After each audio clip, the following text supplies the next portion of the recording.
Saddle up and subscribe now so you don't miss an action-packed Wild West adventure, and even more. Now, be careful on the Bloodied Trail. Chapter 1. The sun bled its last light into the Oklahoma Territory, a fiery smear across a sky gone bruised and weary. Marshal Eldridge Sample rode into Red Creek with the slow, deliberate sway of a man who'd stared down death too many times to flinch.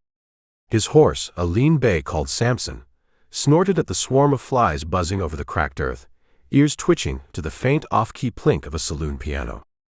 Eldridge's eyes, hard as chipped flint beneath his battered Stetson, raked the street, dusty, crooked, and mean. He wasn't here for the rot gut or the painted women. He was here for Bart Malone, a shadow with a gun hand quick as sin and a trail of graves stretching back to the Rio Grande. Red Creek clung to the frontier like a burr on a stray dog's hide. The buildings sagged, their gray timbers warped by sun and neglect, and the air carried the sour reek of sweat, tobacco, and something sharper, blood maybe, or the promise of it. Eldridge swung down from Samson outside the sheriff's office, spurs chiming a low, lonesome tune as his boots hit the dirt. He hitched the bay to a splintered post and shoved through the door, the hinges wailing like a ghost in the wind. Sheriff Tom Harker sat hunched over a desk littered with wanted posters, a half-drunk bottle of whiskey gleaming amber in the lamplight. He was a bull of a man, his face a knot of scars and scowl, voice grating like a rusted blade. "Sample, huh?" he rasped, not bothering to rise. "That's me," Eldridge said, flat as a prairie wind. He didn't offer a handshake. "You sent word about Malone." Harker grunted, chair groaning under his bulk as he leaned back. "Caught him here 2 nights back, drunker'n a preacher on Sunday and twice as ornery. Plugged a fella over a busted flush, then hightailed it afore I could clap irons on him. Left his nag behind, reckon he'll circle back for it." Eldridge's fists balled at his sides, knuckles whitening. Bart Malone wasn't just some saddle tramp with a temper. He was a rattlesnake, coiled and deadly, and Eldridge had tracked him across 3 territories with a vow to see him swing. "Which way'd he run?" "North, last I heard." Harker shrugged, meaty shoulders rolling. "Storm's brewin', though. Trails'll be a mire come dawn." His eyes narrowed, glinting with something dark.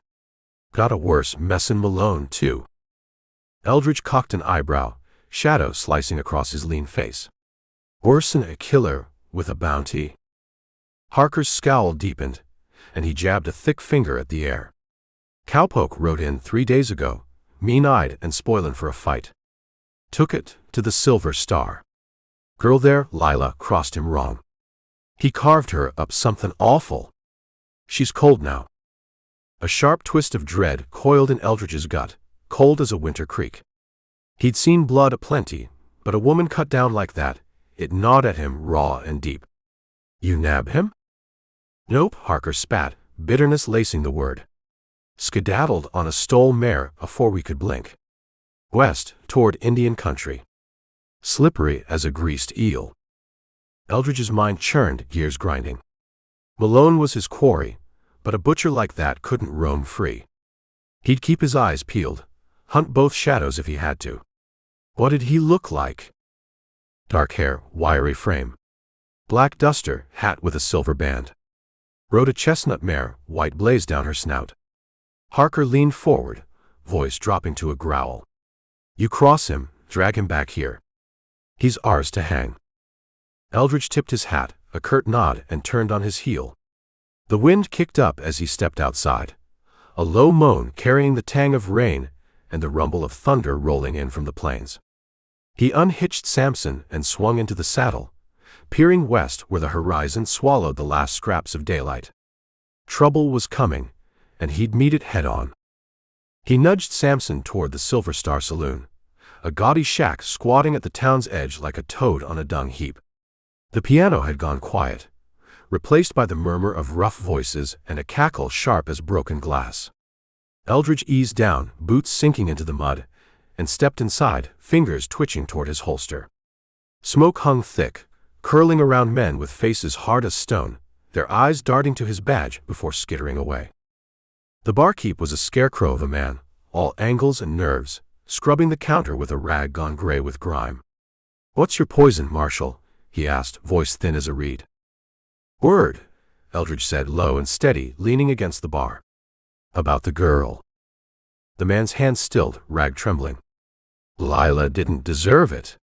He came in wild-eyed, looking to bust heads. She said no to him, and he, his voice cracked, eyes dropping. Slashed her throat, left her bleeding out right there. Pinned a card to her dress, ace of spades like some damn devil's joke. Eldridge's breath caught, a spark igniting in his chest. A card. Not just a killing, then, a mark. Which way'd he ride? "West," the barkeep muttered, glancing at the door like the killer might burst back through. "Into the storm. You won't catch him tonight, Marshal. Rain's gonna drown the trails." Eldridge straightened, eyes narrowing to slits.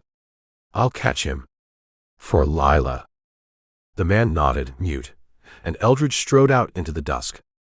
Rain spat down, cold and sharp against his face, the wind howling like a pack of wolves on the hunt. He swung onto Samson and spurred him west, the saloon's lamplight fading to a pinprick behind him. Out there a killer waited, his blade still wet with blood. Lightning split the sky, and Samson's hooves pounded the earth, kicking up clots of mud. Eldridge leaned low, the ace of spades searing his mind like a brand. Too late for Lila, maybe, but not for the next. A twig snapped somewhere in the dark, sharp as a gunshot, and his head whipped around, hand dropping to his pistol. The storm swallowed the sound, and he rode on, into the jaws of the night. Chapter 2. Chapter 2. The heavens split wide as night fell, rain hammering the earth in a fury that turned the Oklahoma plains into a churning sea of mud. Marshal Eldridge Sample rode hunched against the deluge, his duster slick and heavy, Stetson pulled low to shield his flint-hard eyes from the stinging drops. Samson plodded on, head bowed, hooves sucking at the mire with every stubborn step. The darkness was a living thing, thick and black as coal dust, pressing in until Eldridge could scarce see the trail ahead. But he rode on, relentless as the storm itself. Bart Malone was out there, a phantom slipping through the cracks of the frontier, and Eldridge aimed to run him to ground. The outlaw's name burned in his gut, a vow etched in blood across 3 territories. Rain or no, he'd not let the bastard slip his grasp again. And then there was the other, the cowpoke with the silver-banded hat, the one who'd carved up Lila and left that damned ace of spades. 2 shadows to hunt, and the night was no friend to either. The wind shrieked like a banshee, clawing at his coat with icy fingers, carrying the bite of wet earth, and a faint sour whiff of something fouler.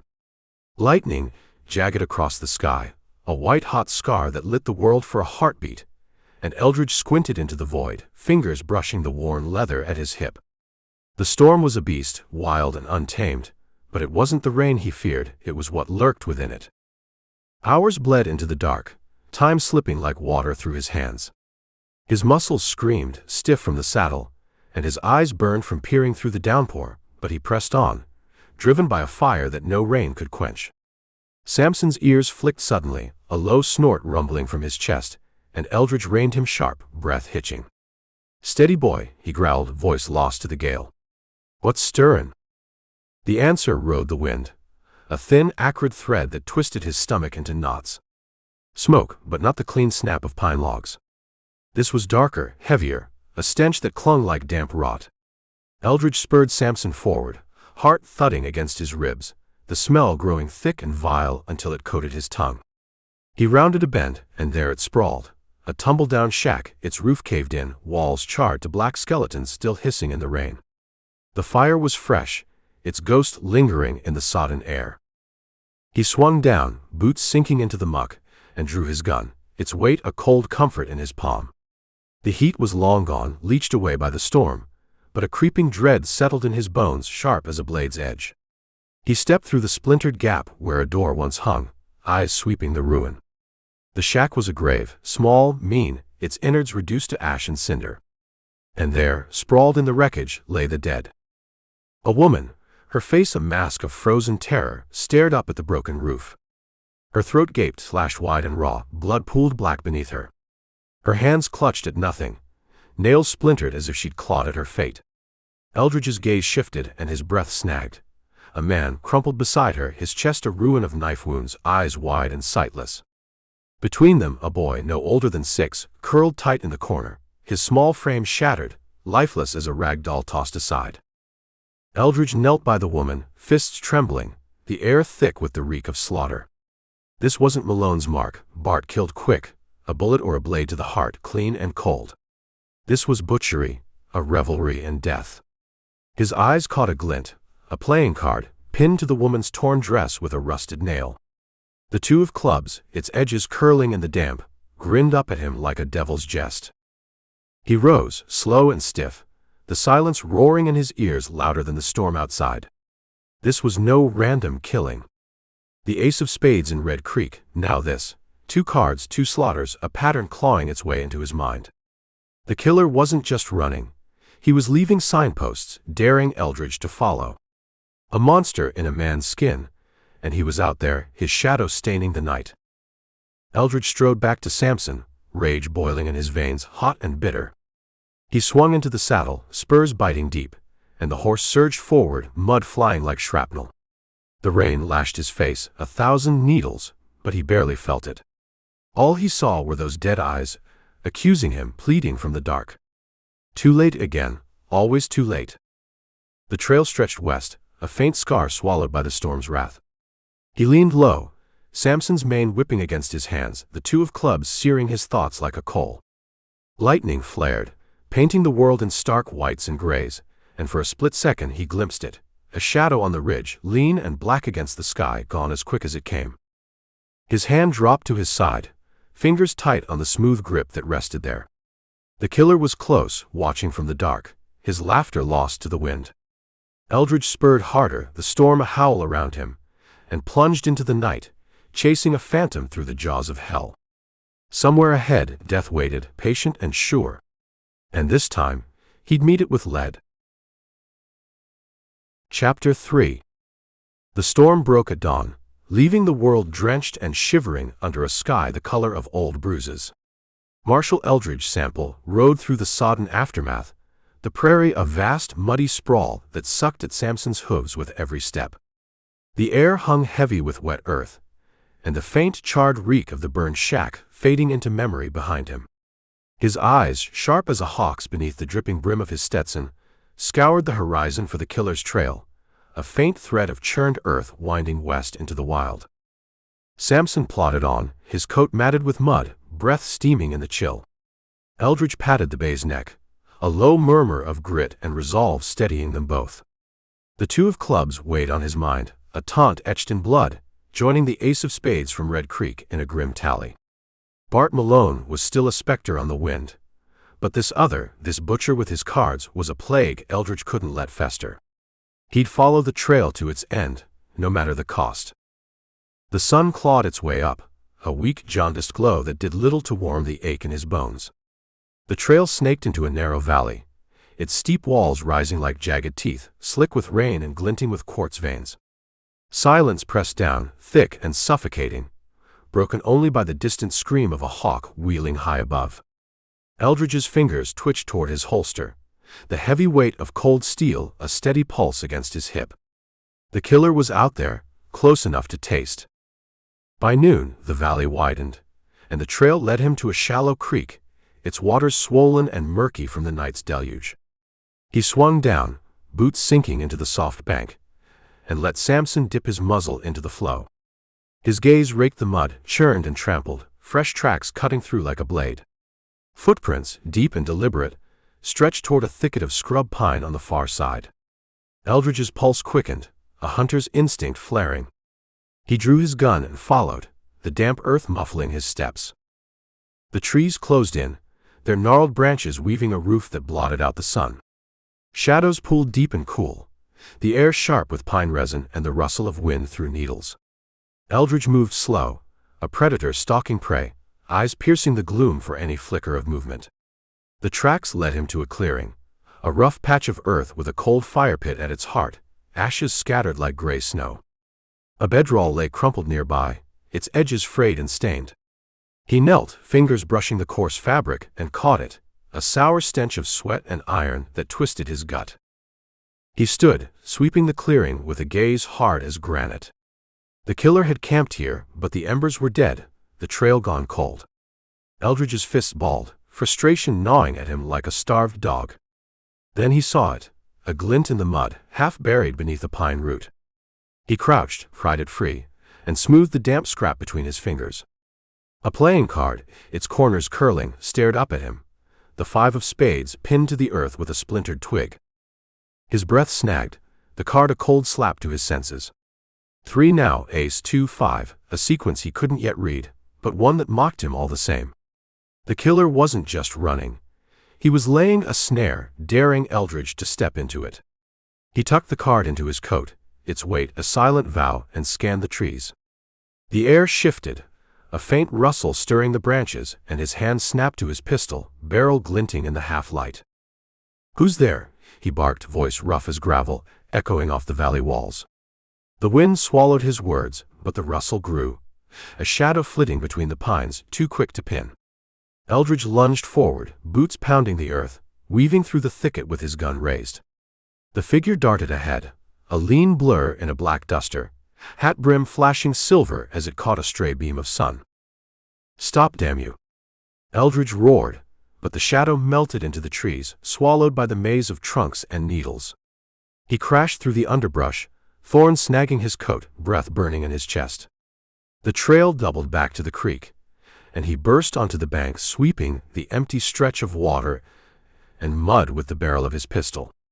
Nothing. No tracks, no sign, just the ripple of the current and the whisper of the wind. He holstered the gun, chest heaving, eyes narrowed to slits. The killer had been here, close enough to smell, and slipped away like smoke. Eldridge's hands shook, not with fear, but with a rage that coiled tight and hot, ready to strike. He swung onto Samson, spurs biting, and turned the horse west, following the creek's bend where the mud might yet betray a step. The sun sank low, painting the valley in rust and shadow, the 5 of spades a-burr in his thoughts. The killer was playing a game, one Eldridge didn't know the rules to, but he'd learned them, by God, and turned the board to ashes. He rode on, the silence a predator's patience at his back, the trail stretching into the dusk. Somewhere ahead, the butcher waited, his blade honed and eager. A hawk cried overhead, sharp and mournful, and Eldridge's head jerked up, peering into the fading light. The valley walls loomed, closing in like a trap, and for a moment he felt it, a prickling on his neck, eyes unseen boring into him from the dark. He spurred Samson harder, the horse's hooves a drumbeat against the earth, and plunged deeper into the wild, chasing the devil's mark through a land that offered no mercy. Chapter 4. The moon clawed its way into a sky gone black as pitch, casting a jaundiced glow over the Oklahoma wilds. Marshal Eldridge Sample rode through the night, a lone figure carved against the endless sprawl of prairie, his Stetson shadowing eyes that burned with a hunter's fire. Samson moved steady beneath him, hooves cutting the earth with a rhythm born of grit and strain, breath puffing white in the chill. The 5 of spades rode heavy in his coat, a third notch in a tally of blood that stretched back to Red Creek, each card a barb sinking deeper into his soul. The trail wound west, faint as a whisper in the dark, but Eldridge followed it with the unyielding will of a man who'd sworn to see this through. Bart Malone lingered out there, a ghost he'd chase to hell if need be, but the killer, the butcher with his deck of death, was a plague festering closer with every mile. The ace, the 2, the 5, they weren't random, they were a thread, and Eldridge meant to unravel it, even if it led him to his own grave. The land dipped into a shallow basin, scrub grass giving way to a cluster of cottonwoods hunched along a dry creek bed. The air thickened, sharp with the tang of dust and something fouler, a whiff of rot that set Samson's ears twitching. Eldridge reined him in, peering into the shadows, fingers brushing the leather holster on his thigh. The night was still, too still, the kind of quiet that hid a predator's breath. Lightning flickered far off, a pale stutter against the horizon, and in its flash he saw it, a homestead, squat and broken, its silhouette jagged against the moon's glare. He swung down, boots crunching on brittle earth, and tied Samson to a gnarled trunk. His pistol slid free, its weight a cold promise in his hand, and he stalked toward the ruin. The cabin's walls leaned like a drunk about to fall, windows gaping black, shutters splintered and dangling. A faint creak rose from the porch as the wind teased a loose board, but beneath it lurked a silence that pressed against his ears, heavy as a shroud. Eldridge stepped through the doorway, the floor groaning under his weight, and the stench hit him, thick, cloying, the sour reek of death long settled. His eyes adjusted to the gloom, picking out shapes sprawled across the dirt, a man, a woman, 2 children, their bodies twisted in a tableau of slaughter. The man lay face down, skull split wide, a dark pool seeping into the earth. The woman slumped against the wall, her chest a ragged mess of stab wounds, hands frozen in a clawing reach for mercy. The kids, a boy and a girl no more than 10, huddled together, throats slashed, eyes staring blank at a nightmare they'd never wake from. His breath caught, a sharp twist of dread coiling tight in his chest. This wasn't quick work, not Malone's cold efficiency. This was a revelry, a butcher's delight in the breaking of flesh. Eldridge knelt by the man, peering through the dim, and saw it, a playing card, pinned to the corpse's back with a splintered shard of bone. The ace of spades, its black face gleaming like a curse, stared up at him, tying this carnage to Lila's blood in Red Creek. He rose, slow and deliberate, rage simmering hot beneath his skin. 4 cards now, 4 slaughters, each a breadcrumb luring him deeper into the killer's game. He stepped outside, the night air a slap against his face, and scanned the basin. Tracks cut through the dust, hoofprints fresh and deep, veering west toward a rise of jagged hills. The killer had lingered here, savoring his work, and now he was running again, daring Eldridge to follow. He untied Samson and swung into the saddle, spurs biting, the horse surging forward with a snort. The trail climbed, winding through a maze of boulders and scrub, the moon's light painting the rocks in stark silvers and grays. Eldridge's gaze darted from shadow to shadow, every crevice a hiding place, every rustle a threat.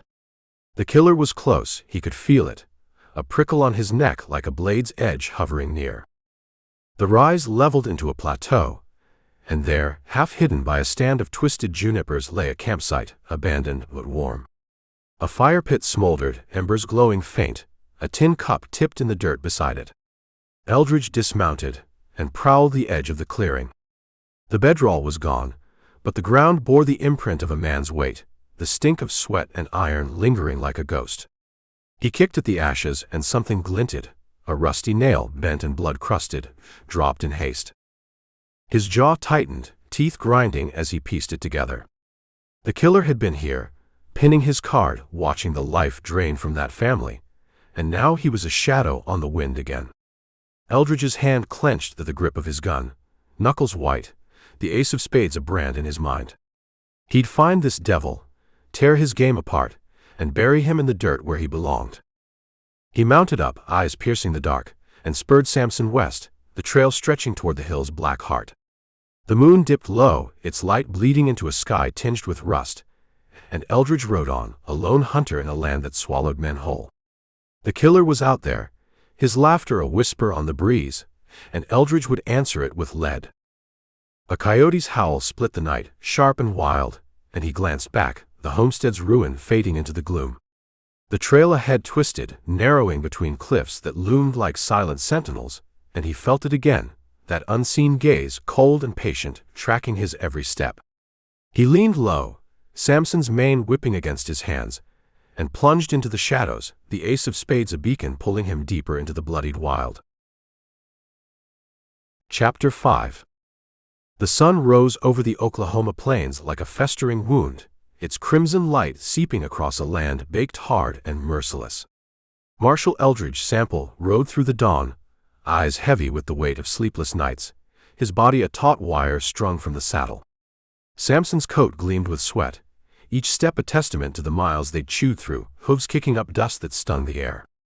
The ace of spades from the homestead burned in his coat pocket, joining the tally, ace 2-5, a grim litany that shadowed his every thought.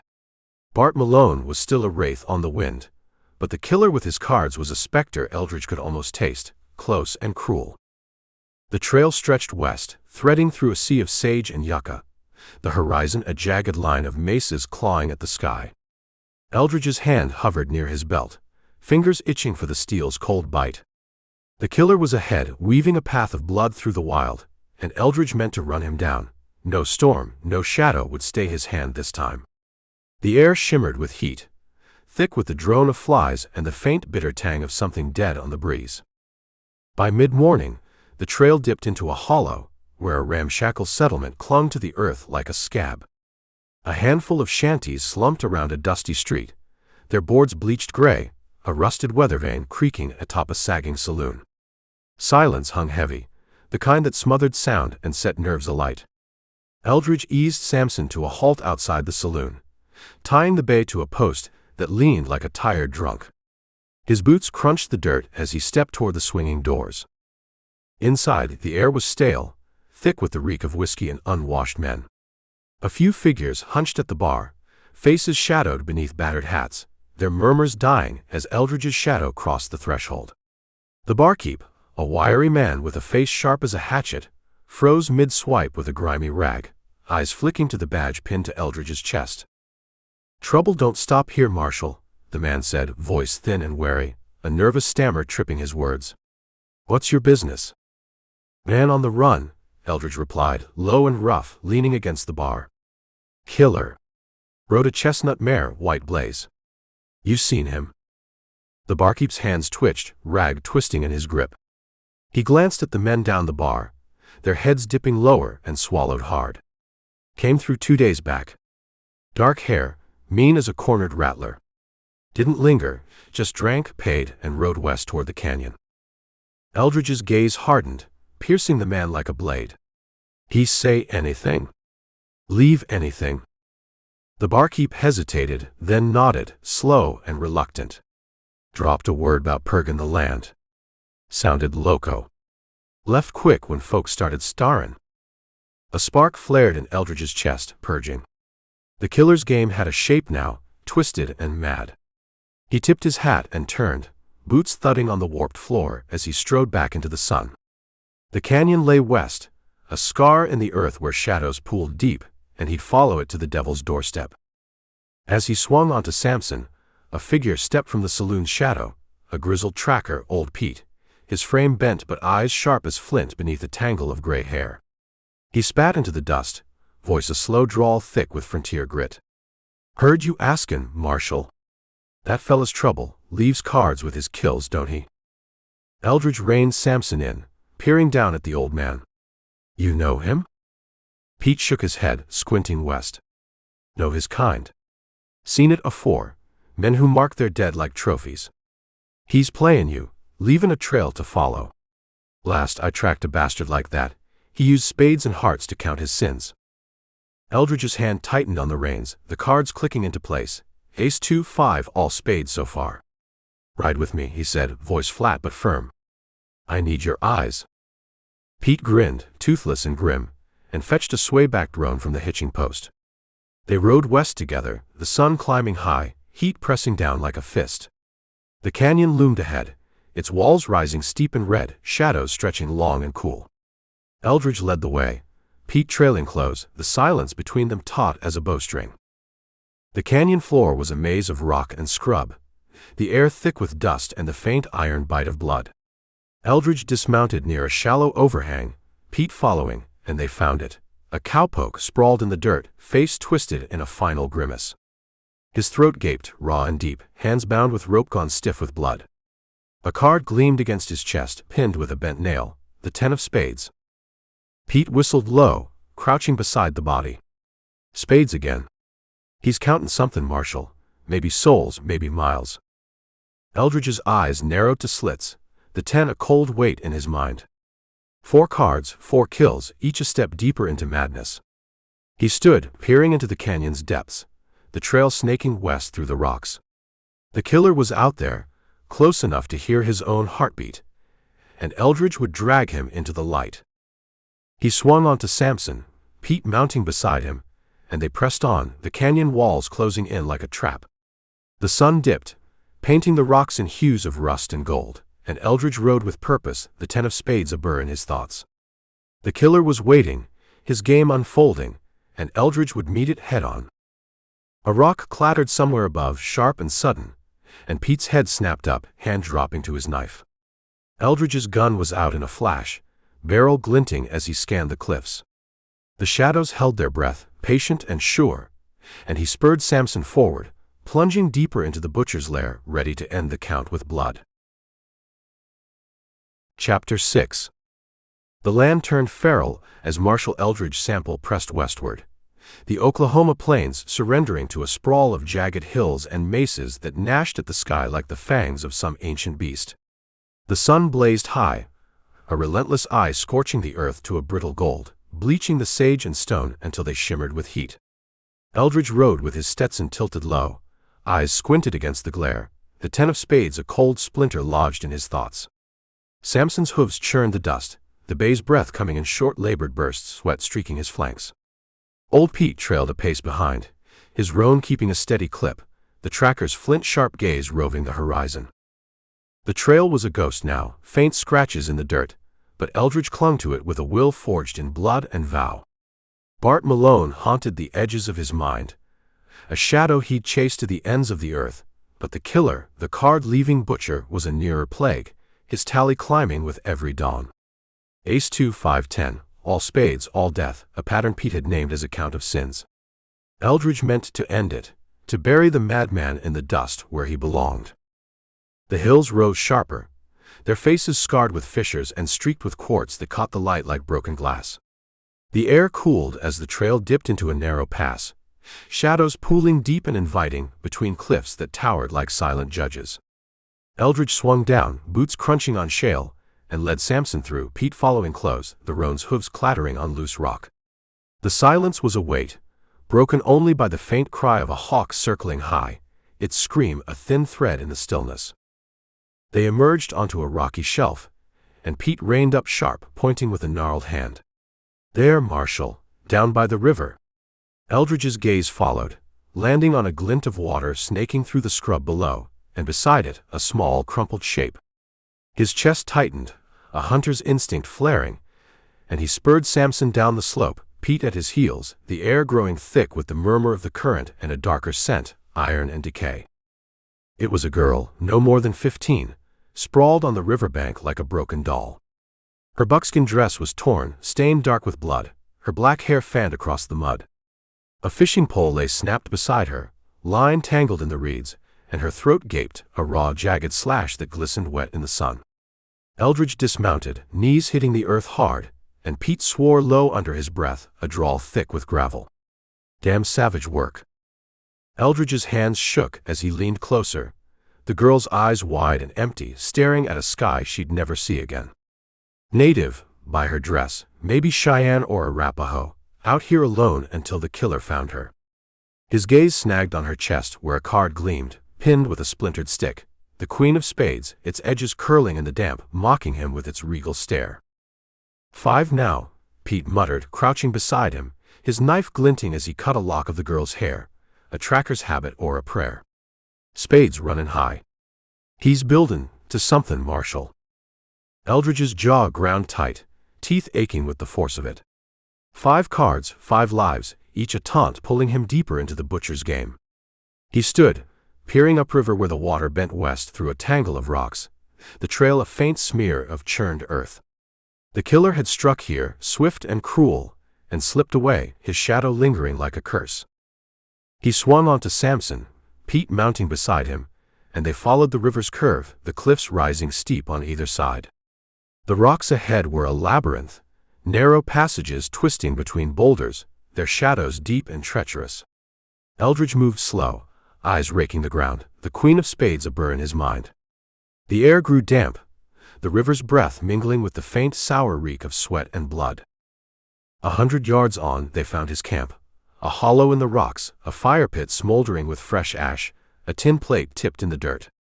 Eldridge dismounted, pistol sliding free, and prowled the edge, Pete circling wide with his knife drawn. The bedroll was gone, but the earth bore the killer's mark, boot prints deep and fresh leading into the maze. Eldridge knelt by the fire, embers warm against his hand, and caught it, a whiff of iron, sharp and bitter, clinging to the air.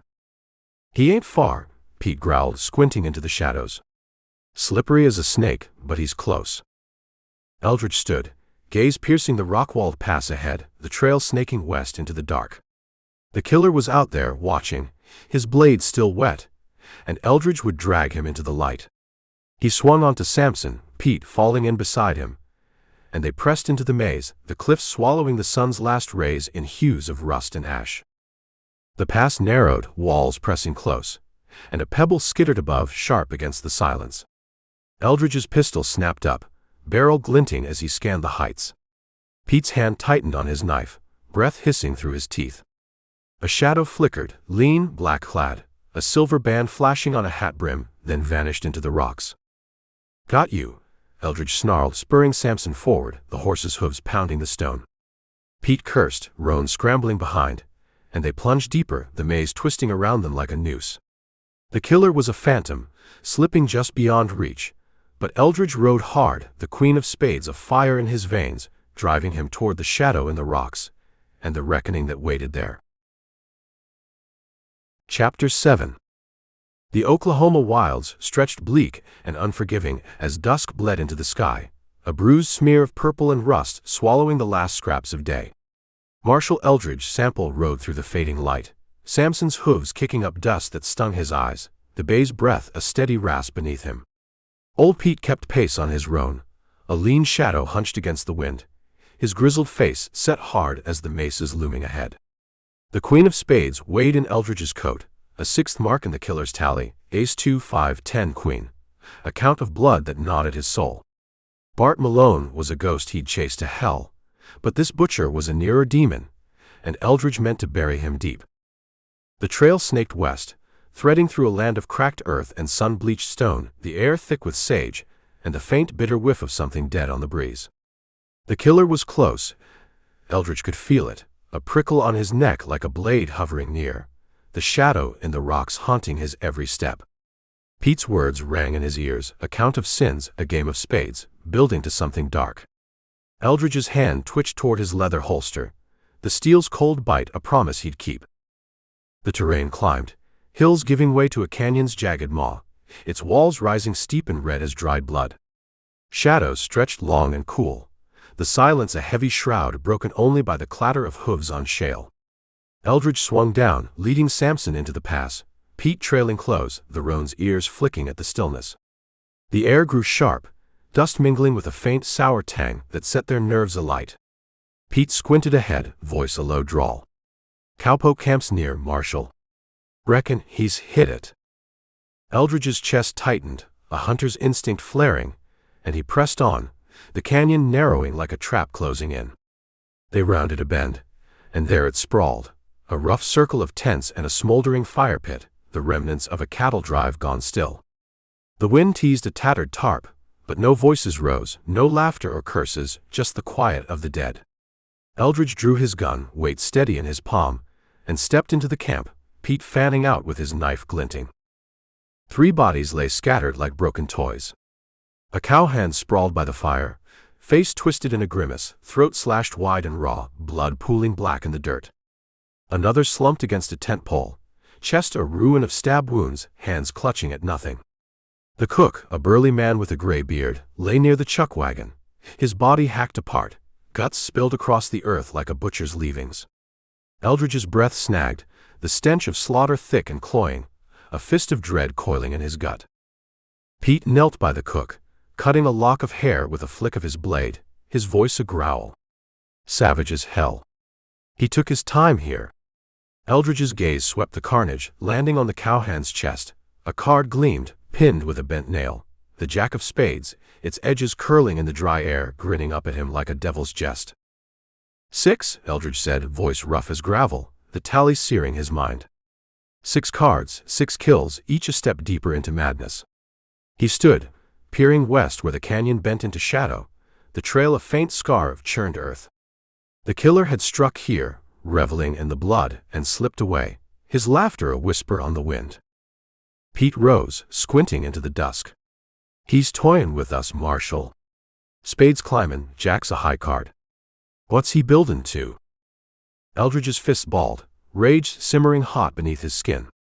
"Don't know yet," he muttered, "but I'll end it." He swung onto Samson, Pete mounting beside him, and they followed the trail deeper, the canyon walls pressing close, shadows pooling like ink. The air grew cool, the river's faint murmur echoing off the stone, and Eldridge rode with purpose, the jack of spades a burr in his thoughts. The pass widened into a hollow, and there it was, a campsite, abandoned but fresh. A fire pit glowed with dying embers. A tin cup tipped in the dirt, the earth marked with footprints leading west. Eldridge dismounted, drawing his pistol in one smooth motion as his foot hit the ground, moving like a phantom. He raised the gun and prowled the edge, Pete circling wide with his knife drawn. The bedroll was gone, but the air held a whiff of iron and sweat, sharp and bitter. Eldridge kicked at the ashes, a bent nail glinting in the dust, blood-crusted, dropped in haste. "He's close," Pete said, voice low, peering into the shadows. "Slippery bastard, but he ain't far." Eldridge's gaze pierced the canyon ahead, the trail snaking into the dark. The killer was out there, his blade still wet, and Eldridge would drag him into the light. He swung onto Samson, Pete falling in beside him, and they pressed on, the cliffs swallowing the last of the light in hues of ash and rust.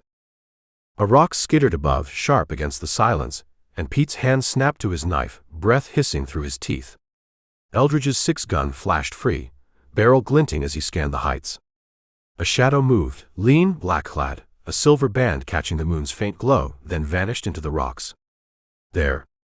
Eldridge snarled, spurring Samson forward, the horse's hooves pounding the stone. Pete cursed, Roan scrambling behind, and they plunged deeper, the canyon twisting around them like a noose. The killer was a phantom, slipping just beyond reach, but Eldridge rode hard, the jack of spades of fire in his veins, driving him toward the Devil's Canyon, and the reckoning that waited in its depths. Chapter 8.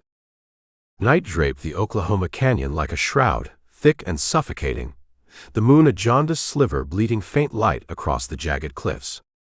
Marshal Eldridge Sample rode through the dark, Samson's hooves a muted thud on the shale, the bay's breath steaming in the chill. Old Pete trailed close, his roan a lean shadow, the tracker's eyes glinting like flint beneath his weathered hat. The jack of spades rode heavy in Eldridge's coat, a seventh mark in the killer's tally, ace 2, 5, 10, queen, jack, a litany of death that clawed at his mind. Bart Malone was a specter on the wind, but the butcher with his cards was a nearer plague, and Eldridge's vow to end him burned hotter with every mile. The trail stretched west, a faint scar winding through the canyon's heart, the walls rising steep and silent, their shadows pooling deep as graves. The air was cool, sharp with dust, and the faint sour reek of blood lingering from the cowpoke camp. Eldridge's hand hovered near his pistol, fingers itching for the steel's cold bite, but his thoughts churned darker, the killer's game gnawing at him like a starved wolf. 6 cards, 6 slaughters, now 7, the jack a high card, Pete had said, building to something Eldridge couldn't yet grasp. Sleep had fled him, driven off by the faces of the dead, Lila's wide eyes, the homestead kid's broken stares, the native girl's lifeless sprawl. They haunted him now, shadows flickering at the edge of his vision, their whispers carried on the wind. He rode on, relentless, but the canyon's stillness pressed against his chest, a weight that squeezed his breath tight. Pete's voice cut through, low and rough. "You're pushing too hard, Marshal. Man's gotta rest afore he breaks." Eldridge's gaze flicked to the tracker, hard as granite. "Ain't time for rest," he growled, voice a rasp. "He's out there, killin' while we jaw." Pete grunted, unconvinced, but said no more, and they pressed deeper, the cliffs swallowing the moon's last rays in a wash of ash and gloom. The hours blurred, night bleeding into a gray pre-dawn, and Eldridge's mind turned inward, the trail a haze beneath Samson's steady gait.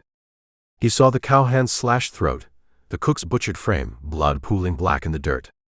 Then the native girl, her fishing pole snapped, the queen of spades grinning up at him. The images twisted, melding into a nightmare.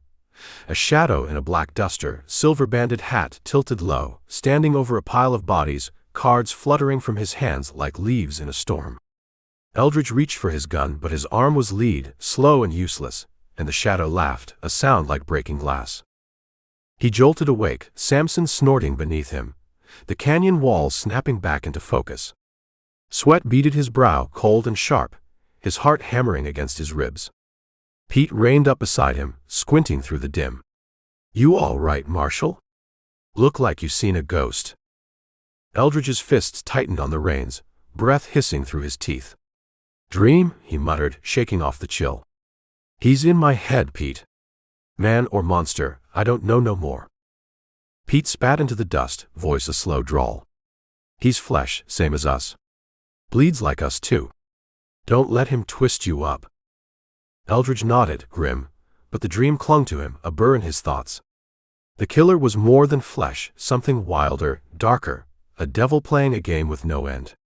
He spurred Samson forward, Pete falling in beside him, and they rode on, the canyon opening into a shallow basin as dawn broke, a blood-red stain spreading across the sky. The light revealed a slaughter, a steer gutted and splayed across the dirt, flies swarming its ruin. No card, no mark, just raw carnage. The killer's work or a beast's, Eldridge couldn't tell. He dismounted, boots crunching on shale, and circled the mess, Pete peering from the saddle. "Ain't human ease after this time," the tracker said, voice low. "He's lossin' his thread." Eldridge's eyes narrowed to slits, the steer's blood a mirror to the camp's gore. "Or he's markin' his ground," he said, voice rough. "Tauntin' me still." He swung onto Samson, the nightmare's echo driving him west, the trail a faint smear winding toward a cluster of rocks rising like sentinels from the earth. The rocks were a maze, passages twisting tight, shadows deep and treacherous. Eldridge moved slow, peering into the gloom, the jack of spades a fire in his veins. The air was damp, the silence a predator's patience, and he felt it, a prickle on his neck, eyes unseen boring into him. Pete's roan nickered, ears flicking, and Eldridge's hand snapped to his pistol, barrel glinting as he scanned the heights. A shadow flickered, lean, black-clad, a silver band catching the dawn's first rays, then vanished into the maze. "There!" Eldridge snarled, spurring Samson forward, the horse's hooves pounding the stone. Pete cursed, roan scrambling behind, and they plunged deeper, the rocks closing in like a noose. The killer was a phantom, slipping just beyond reach, but Eldridge rode hard, rage and dread a tangled knot in his chest. The trail twisted, narrowing to a slit, and Samson reared, snorting at a sudden gust. Eldridge steadied him, peering ahead where the rocks opened into a hollow, a campsite, embers cold, a tin cup tipped in the dirt. No killer, no card, just the faint, sour reek of his passing.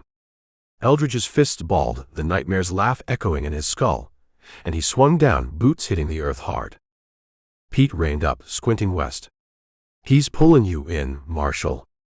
Don't lose yourself chasin' him." Eldridge's gaze pierced the horizon, the trail stretching into the wild, the jack of spades a burr in his soul.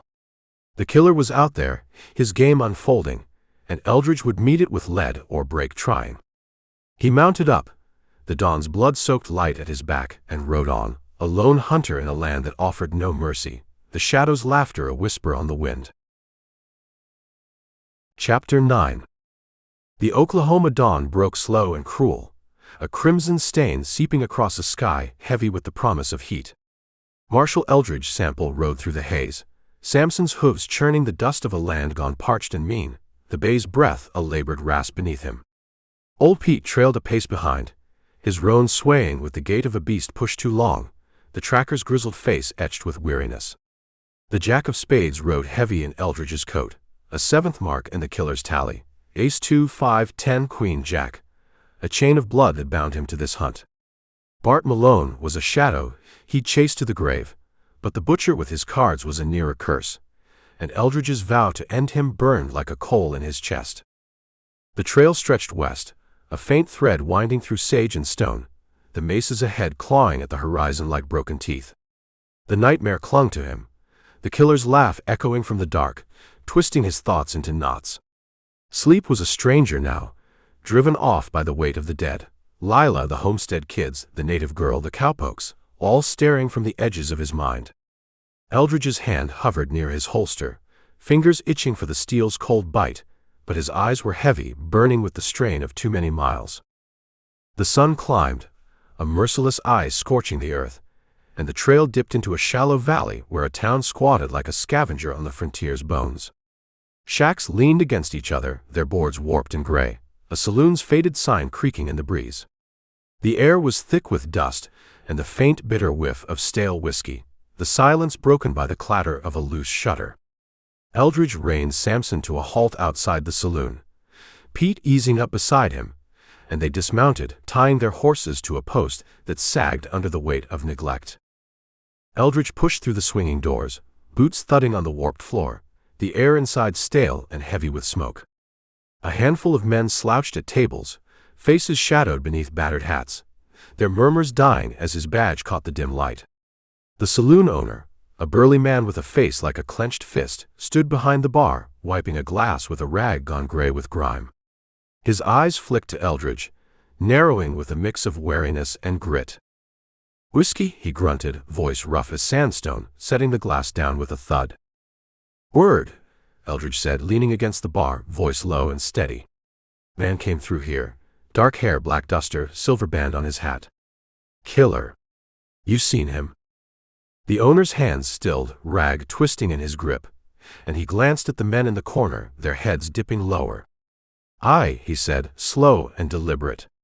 "Rode in 2 nights back, mean-eyed and quiet. Drank alone, paid in coin, and lit out afore dawn. Headed west, toward Indian Territory." Eldridge's gaze hardened, piercing the man like a blade. "He say anything?" The owner hesitated, then leaned closer, voice dropping to a growl. Muttered something about cleans in the land, sounded half-mad. Folks steered clear. He had a look like death walkin'. A spark flared in Eldridge's chest, purging, cleansing, the killer's twisted thread weaving tighter. He straightened, peering at Pete, who nodded grim, the tracker's flint-sharp eyes glinting with understanding. "Thanks," Eldridge said, tipping his hat, and turned for the door, Pete falling in beside him. Outside, the sun beat down, heat pressing like a fist, and Eldridge swung onto Samson, the saloon owner's words a-burr in his thoughts. Indian Territory lay ahead, a wild sprawl where law bent and broke, and the killer was running there, his game unfolding. Pete mounted his roan, squinting west. "He's headin' where the tribes don't take kindly to strangers, Marshal. Gonna be a hard ride." "Ain't been easy yet," Eldridge muttered, spurring Samson forward, the trail stretching toward the horizon's crimson edge. They rode on, the valley fading behind them, the mesas looming closer, their shadows stretching long and cool. The air grew sharp, dust mingling with the faint sour tang of the wild, and Eldridge's mind churned, the killer's words, his cards, building to something dark. The trail climbed, winding through a maze of boulders and scrub, the sun sinking low, painting the rocks in hues of rust and gold. Eldridge rode with purpose, the jack of spades afire in his veins, but the nightmare's echo lingered, the killer's laugh a whisper on the breeze. Pete's voice cut through, low and rough. "You're chasing a shadow, Marshal. Don't let it swallow you." Eldridge's fists tightened on the reins, breath hissing through his teeth. "It's flesh and blood, Pete. I'll prove it when I put lead in him." Pete grunted, unconvinced, and they pressed on, the trail narrowing as the mesas closed in, their cliffs rising steep and silent. A pebble skittered ahead, sharp against the stillness, and Eldridge's hand snapped to his leather holster, barrel glinting as he peered into the gloom. Pete's knife flashed free, the tracker's eyes darting to the rocks. A shadow flickered, lean, black-clad, a silver band catching the dusk's last rays, then vanished into the maze. "There!" Eldridge snarled, spurring Samson forward, the horse's hooves pounding the earth. Pete cursed, roan scrambling behind, and they plunged deeper, the trail twisting west toward Indian Territory's wild heart. The killer was a phantom, slipping just beyond reach, but Eldridge rode hard, the jack of spades driving him toward the crimson horizon, and the reckoning that waited in the shadows beyond. Chapter 10. The sun hung low and fierce over the Oklahoma frontier, a molten eye glaring down on a land gone dry and ruthless, its light bleaching the mesas to a pale, dusty gold. Marshal Eldridge Sample rode through the heat, Samson's hooves kicking up clouds that stung his eyes, the bay's coat slick with sweat and dust. Old Pete trailed close, his roan swaying with a gait worn thin by miles, the tracker's grizzled face shadowed beneath a hat brim frayed at the edges. The jack of spades weighed in Eldridge's coat, a 7th mark in the killer's tally, ace 2, 5, 10, queen, jack. A chain of blood that bound him to this hunt. Bart Malone was a ghost he'd chased to hell, but the butcher with his cards was a nearer plague, and Eldridge's vow to end him burned like a brand in his chest. The trail stretched west, a faint scar threading into Indian territory where the earth turned wild and the law was a whisper on the wind. The saloon owner's words, cleansing, madness, clawed at Eldridge's thoughts, the killer's game weaving tighter with every step. His hand hovered near his Colt, fingers itching for the steel's cold bite, but his mind was heavy, the nightmare's echo lingering, the dead staring from the dark. Pete's warning rang in his ears. Don't lose yourself, but Eldridge rode on, relentless, the hollow ground beneath him trembling with secrets. The mesas parted, revealing a shallow basin where the air shimmered with heat and the faint sour tang of sage. The trail dipped, winding toward a cluster of tipis nestled against a dry creek bed, their hides taut and weathered, smoke curling thin from a central fire. Figures moved slow and deliberate, men in buckskin, women with braided hair, a handful of children darting between shadows. Eldridge reined Samson to a halt at the edge, Pete easing up beside him, the tracker's flint-sharp eyes narrowing as a warrior stepped forward, rifle cradled loose in his arms. The man was tall, his face a map of scars and sun, voice a low growl in broken English. "White men bring trouble. Why you here?" Eldridge swung down, boots crunching on brittle earth, and kept his hands clear of his Colt, meeting the warrior's gaze steady and hard. "Chasin' a killer," he said, voice rough as gravel. Dark hair, black duster, silver band on his hat. "He's cuttin' a bloody path. 7 dead I know of. You seen him?" The warrior's eyes darkened, a flicker of recognition passing through them, and he gestured west with a jerk of his chin. Demon came through 2 suns back. Rode alone, eyes like death. Took water, spoke no words, then went that way, toward the hollow ground. Pete spat into the dust, voice a slow drawl. "Hollow ground." The warrior's jaw tightened, a shadow crossing his face. "Bad place. Spirits walk there, angry and old. He seeks it, this demon. We do not follow." Eldridge's chest tightened, a hunter's instinct flaring. Hollow ground, a killer's lair, the game turning darker. "He leave anything?" he asked, peering past the warrior to the camp. The man hesitated, then nodded, slow and grim, and waved a boy over. The child, no more than 10, darted forward, clutching a scrap of cloth, a torn sleeve, black as night, stained with dried blood. "Found it by the creek," the warrior said. "He shed it like a snake sheds skin." Eldridge took the cloth, fingers brushing the rough weave, the iron reek of blood sharp in his nose. No card, but the killer's mark was clear, a breadcrumb luring him west. He tucked it into his coat, the jack of spades a burr in his thoughts, and turned to Pete. "We ride for the hollow ground." Pete's gaze flicked to the warrior, then back, voice low. "Tribes don't spook easy, Marshal. This ain't just a man we're huntin'." "Ain't a demon neither," Eldridge snapped, swinging onto Samson. "Flesh and blood, I'll prove it with lead." Pete grunted, unconvinced, and mounted his roan, the warrior stepping back as they spurred west, the camp fading into the basin's haze. The trail climbed, winding through a maze of boulders and scrub, the sun sinking low, painting the rocks in hues of rust and ash. The air grew cool, the faint murmur of a distant wind echoing off the stone, and Eldridge rode with purpose, the killer's sleeve await beside the cards. The hollow ground loomed ahead, a sunken stretch of earth ringed by cliffs, its shadows deep and treacherous, the silence a predator's patience. They reached the rim as dusk fell, the basin below a bowl of gloom, cracked earth stretching toward a cluster of rocks rising like twisted sentinels. Eldridge dismounted, peering into the dark, his pistol sliding free with a faint click. Pete swung down beside him, knife glinting, and they descended, boots crunching on shale, the air thick with dust and a faint bitter whiff of decay. A campsite lay abandoned at the hollow's heart, embers cold, a tin cup tipped in the dirt, the earth marked with footprints leading west. Eldridge circled the edge, the sleeve's blood a mirror to the killer's trail, and felt it, a prickle on his neck, eyes unseen boring into him. Pete's roan nickered, ears flicking, and Eldridge's hand tightened on the Colt, barrel glinting as he scanned the rocks. A shadow flickered, lean, black-clad, a silver band catching the dusk's last rays, then vanished into the maze. "There!" Eldridge snarled, lunging for Samson, the horse's hooves pounding the earth as he spurred forward. Pete cursed, roan scrambling behind, and they plunged deeper, the hollow ground twisting around them like a noose, the killer a phantom slipping just beyond reach. Eldridge rode hard, the jack of spades of fire in his veins, driving him toward the shadows and the reckoning that waited in the hollow's cursed depths. Chapter 11. The Indian Territory sprawled wild and merciless beneath a sky gone gray with the threat of dusk, its mesas and hollows etched in shadow as the sun bled its last light into the dust. Marshal Eldridge Sample rode through the fading day, Samson's hooves pounding a relentless beat against the cracked earth, the bay's breath a ragged huff in the cooling air. Old Pete kept pace on his roan, a wiry silhouette hunched against the wind, his grizzled face taut with the strain of the hunt. The jack of spades weighed heavy in Eldridge's coat, a seventh notch in the killer's grim tally, ace 2 5 10 queen jack, a chain of blood that stretched back to Red Creek and bound him to this chase.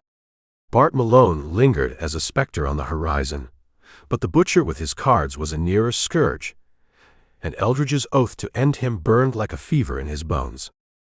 The trail snaked west from the hollow ground, a faint thread of churned dirt winding through sage and stone, the cliffs of the basin fading into a rolling plain where the wind howled low and mournful. The killer's sleeve, black blood-crusted, rode beside the cards in Eldridge's pocket, a taunt from the tribal camp, proof of a demon shedding his skin as he fled. The hollow ground's curse clung to him, the warrior's warning echoing in his ears, spirits, angry and old. But Eldridge pressed on, his colt a cold promise at his hip, the nightmare's laughter a burr in his soul. The plain stretched vast and desolate, the air thick with the tang of dry grass and the faint sour whiff of something fouler on the breeze. Dusk deepened, painting the sky in hues of rust and ash, and the trail led them to a rise where the earth dipped into a shallow draw. Eldridge reined Samson to a halt, peering down, his flint-sharp eyes catching a glint of metal in the gloom. A wagon train, or what remained of it, sprawled like a broken beast across the dust.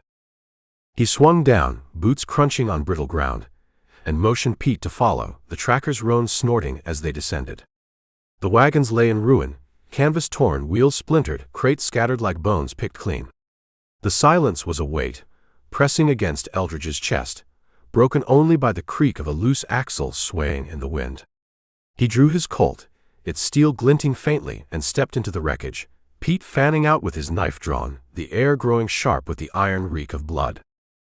Bodies littered the draw, men, women, a handful of children, sprawled in the dirt, their faces frozen in terror.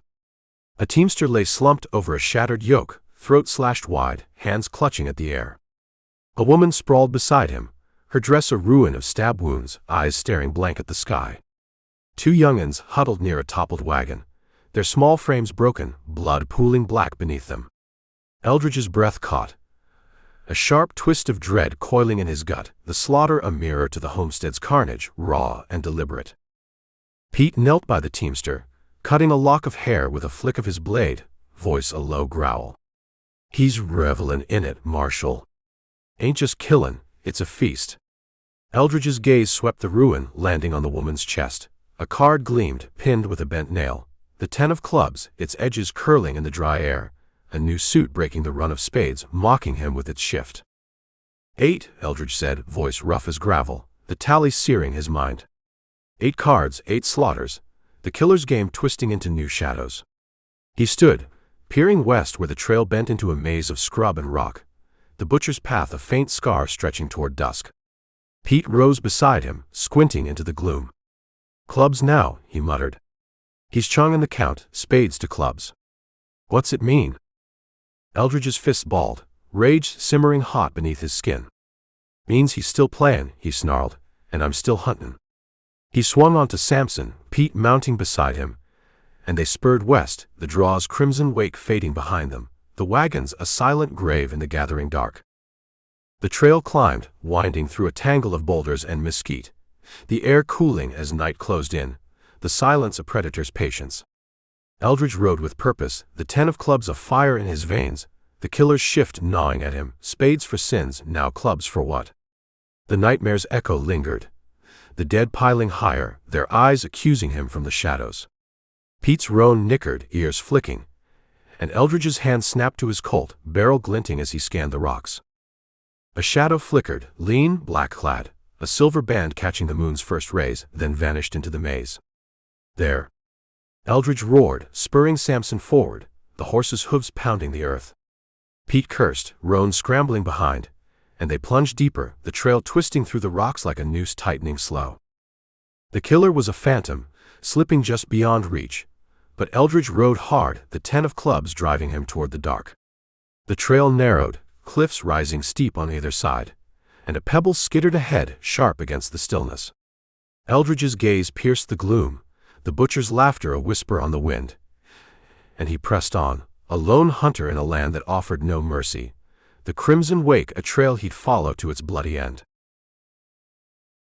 Chapter 12. The Oklahoma night settled heavy and black over the Indian Territory, a shroud of ink pierced only by the moon's pale, crooked grin. Marshal Eldridge Sample rode through the dark, Samson's hooves a steady drumbeat on the rocky earth, the bay's breath steaming in the chill. Old Pete trailed a pace behind, his roan a gaunt shadow swaying with the rhythm of the hunt, the tracker's grizzled face etched with strain beneath his tattered hat. The 10 of clubs weighed in Eldridge's coat, an eighth mark in the killer's tally, ace 2, 5, 10, queen, jack, 10 of clubs, a chain of blood that stretched from Red Creek to this wild sprawl. Bart Malone was a phantom he'd chased to the grave, but the butcher with his cards was a nearer scourge, and Eldridge's vow to end him burned like a coal in his chest. The trail wound west from the wagon train's crimson ruin, a faint scar threading through a maze of boulders and scrub, the cliffs looming silent and steep under the moon's cold gaze. The shift to clubs gnawed at Eldridge's thoughts, spades for sins, now clubs for what, the killer's game twisting deeper into madness. His hand hovered near his Colt, fingers itching for the steel's bite, the nightmare's echo a burr in his soul, the dead piling higher with every dawn. Pete's voice cut through, low and rough. "He's leadin' us, Marshal. Ain't runnin', he's baitin'." Eldridge's gaze flicked to the tracker, hard as flint. "Then we spring the trap," he growled, spurring Samson forward, the trail stretching into the dark like a noose waiting to tighten. The rocks closed in, a jagged labyrinth where shadows pooled deep and treacherous, the air sharp with dust, and the faint sour tang of sweat on the wind. They rode slow, eyes piercing the gloom, the silence a predator's patience pressing against their nerves. The trail dipped into a narrow pass, cliffs rising like sentinels on either side, and Eldridge's instinct flared, a prickle on his neck, the killer's unseen gaze boring into him. He reined Samson to a halt, peering ahead, the Colt sliding free with a faint click. A crack split the night, sharp as a whip, and Pete's roan reared, a bullet kicking dust a foot from its hooves. Ambush! Pete roared, knife flashing as he dove from the saddle, the roan bolting into the shadows. Eldridge swung down, Colt raised, and another shot rang out, stones splintering above his head. He lunged for cover behind a boulder, Samson snorting and stamping, the pass erupting into chaos. The killer's shadow loomed on the cliff's rim, lean, black-clad, a silver band glinting on his hat, his rifle a dark slash against the moon. Eldridge fired, the Colt's bark echoing off the rocks, but the figure ducked, a laugh like breaking glass drifting down. Pete scrambled up the slope, knife in hand, a grizzled wraith clawing for the high ground, and Eldridge bolted after him, boots pounding shale, rage of fire in his veins.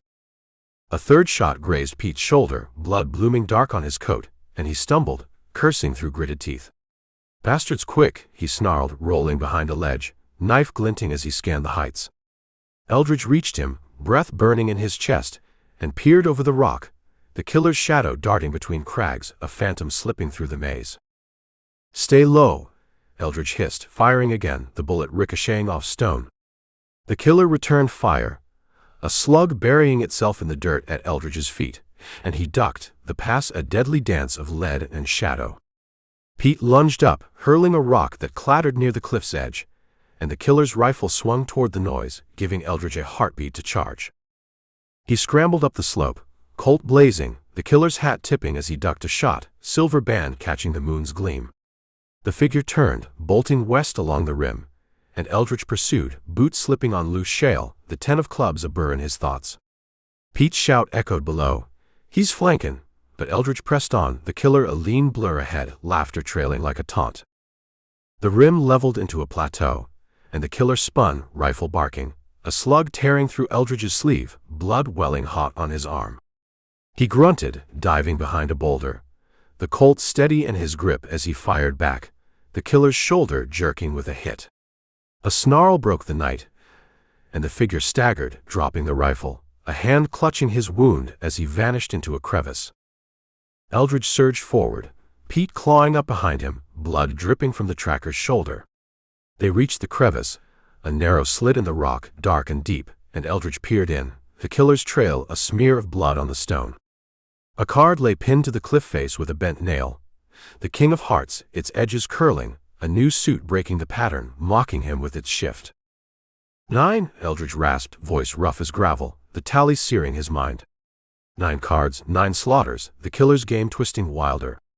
Pete slumped against the rock, breath hissing through his teeth, and Eldridge's fist balled, rage and dread a tangled knot in his chest. The killer was flesh, bleeding now, but still a phantom slipping beyond reach. A rock skittered below, sharp against the silence, and Eldridge's Colt snapped up, peering into the pass. Samson and the roan stood shadowed, heads low, but the trail west stretched empty, the killer's laughter a whisper on the wind. Pete's hand clamped his shoulder, voice a growl. He's gone, Marshal. Took his lickin' and ran. Eldridge's gaze pierced the dark, the King of Hearts a fire in his veins. Not for long, he snarled, swinging down to retrieve Samson, Pete staggering after him. They mounted up, blood and dust their companions, and rode west, the ambush's echo driving them deeper into the butcher's lair, and the reckoning that waited in the shadows beyond. Chapter 13. The Indian Territory lay bleak and brooding under a dawn that broke slow and sullen, a gray smear of light seeping across a sky heavy with the threat of storm. Eldridge Sample rode through the gloom, Samson's hooves a muted thud on the rocky earth, the bay's coat streaked with dust and sweat from the night's hard chase. The wound on his arm throbbed, a shallow gash where the killer's bullet had grazed him, blood crusted dark beneath his torn sleeve. Old Pete trailed a pace behind, his roan swaying with a gait worn thin, the tracker's shoulder bound with a rag stained red, his grizzled face set hard against the pain. The King of Hearts weighed in Eldridge's coat, a 9th mark in the butcher's tally, Ace 2, 5, 10, Queen Jack, 10 of clubs, King of Hearts, a litany of blood that bound him to this hunt. Bart Malone was a shadow on the wind, but the killer with his cards was a nearer demon, and Eldridge's vow to end him burned like a fever in his bones. The trail stretched west from the ambush's rocky pass, a faint scar winding through a land of scrub and stone, the cliffs fading into a rolling plain where the wind moaned low and mournful. The killer's blood marked the earth now, a thin trail of crimson drops from the plateau where Eldridge's lead had found him, proof he was flesh, not phantom. The shift to hearts gnawed at Eldridge's thoughts, spades, clubs, now hearts, a game twisting wilder with every step. His hand hovered near his Colt, fingers itching for the steel's cold bite, the nightmare's laughter a burr in his soul, the dead piling higher with every dawn. The plain dipped into a shallow valley, and there it sprawled, a ghost town, its bones bleached gray by sun and neglect, a cluster of shacks and saloons sagging under the weight of years. Windows gaped black, doors hung crooked on rusted hinges, and the wind teased a loose shutter with a creak like a dying man's rasp. Eldridge reined Samson to a halt at the edge, Pete easing up beside him, the tracker's flint-sharp eyes narrowing as he scanned the ruin. He's holed up here, Pete muttered, voice a low drawl. Blood trail ends in this forsaken dump. Eldridge swung down, boots crunching on brittle dirt, and tied Samson to a splintered post, the Colt sliding free with a faint click. Pete dismounted, knife glinting in his good hand, and they stepped into the town, the silence a weight pressing against their nerves. The air was thick with dust, and the faint sour tang of decay, the street a graveyard of tumbled crates and broken glass. Eldridge's gaze swept the shadows, every crevice a hiding place, every corner a threat, the killer's blood a thin thread leading them deeper. They followed the crimson drops to a saloon, its sign faded to a ghost of letters, the door swaying gentle in the breeze. Eldridge pushed through, the hinges wailing like a banshee, and the gloom swallowed them, the air stale with the reek of rot gut and time. Tables lay overturned, chairs splintered, a bar warped and gray stretching along the wall. Pete fanned out, knife raised, and Eldridge prowled forward, the blood trail snaking toward a back room, a dark maw gaping in the shadows. He stepped through, Colt steady, and found it. A lair, the killer's mark etched in every corner. A cot sagged against the wall, stained with blood and sweat, a tin cup tipped in the dirt beside it. Bones lay scattered, human, picked clean, a grim tally of past feasts, and a crude altar of sorts rose in the center, a pile of rocks topped with a playing card, the ace of spades, its edges curling, a cruel echo of Red Creek. Eldridge's breath caught, a sharp twist of dread coiling in his gut, the nightmare's echo surging back, the killer's laugh, the pile of bodies, cards fluttering like leaves. Pete eased in beside him, whistling low through his teeth. "He's a mad dog, Marshal. Been here a while, livin' like a beast." His gaze landed on a leather pouch spilled open on the cot, papers tumbling free, and Eldridge knelt, sifting through the mess with a trembling hand. A journal, its pages warped and stained, caught his eye, the scrawl jagged and wild. "The land's rotten, whores, cowpokes, heathens, all filth. I cut it clean, card by card, till it's pure. Spades for the sinners, clubs for the weak, hearts for the rest. God's work, mine to finish." Eldridge's jaw ground tight, teeth aching with the force of it.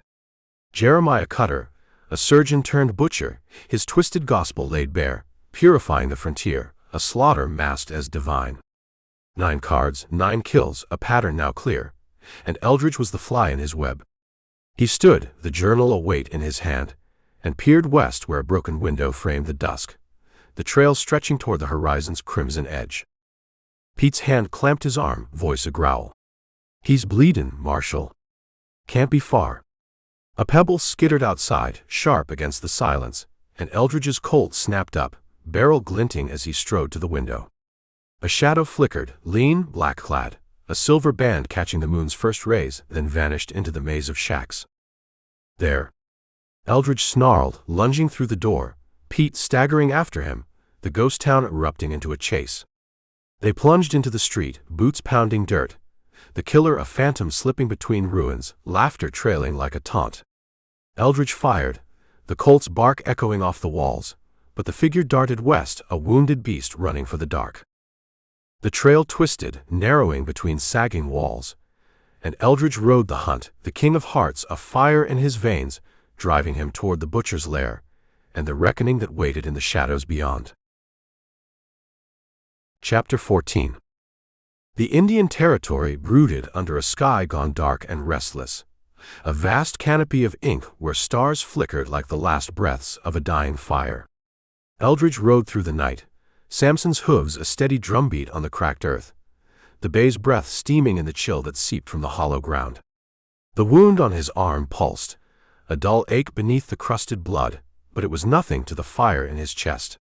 Old Pete trailed close, his roan a gaunt shadow swaying with the rhythm of pain, the tracker's shoulder stiff with its makeshift binding, his grizzled face a mask of grit beneath the moon's pale glow. The king of hearts weighed in Eldridge's coat, a 9th mark in the killer's tally. Ace 2, 5, 10, Queen Jack, 10 of clubs, king of hearts, a chain of blood that stretched back to Red Creek and bound him to this chase. Bart Malone was a wraith on the wind, but Jeremiah Cutter, the surgeon turned butcher, was a nearer scourge, his journal's mad scrawl a brand in Eldridge's mind. The trail snaked west from the ghost town's rotting husk, a faint thread of churned dirt winding through a land of scrub and stone, the shacks fading into a rolling plain where the wind howled low and mournful.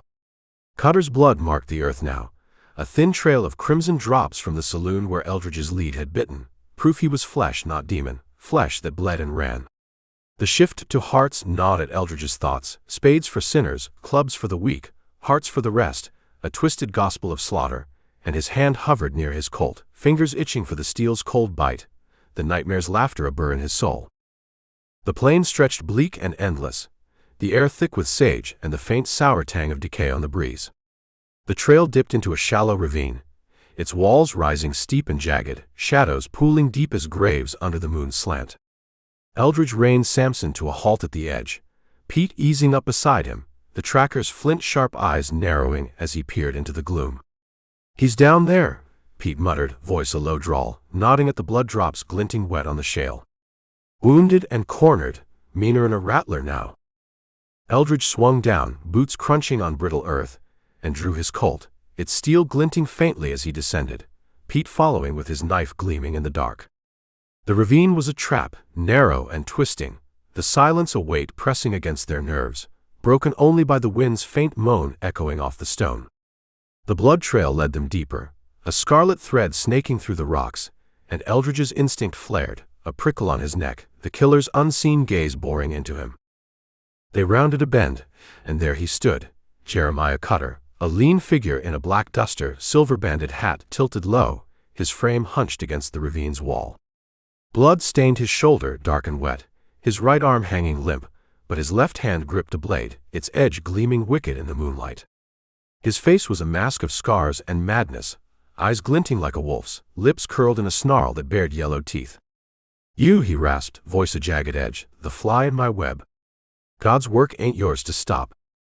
Eldridge leveled the Colt, steady and cold, his voice rough as gravel. "Your work's done, Cutter. Drop the knife, or I drop you."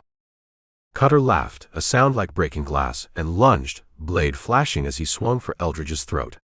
The Colt barked, a slug tearing through Cutter's chest, but the surgeon staggered forward, momentum carrying him, the knife slicing a shallow arc across Eldridge's ribs. Pain flared, hot and sharp, and Eldridge stumbled back, firing again, the second shot punching through Cutter's gut. The killer crumpled, blade clattering on the shale, blood pooling black beneath him.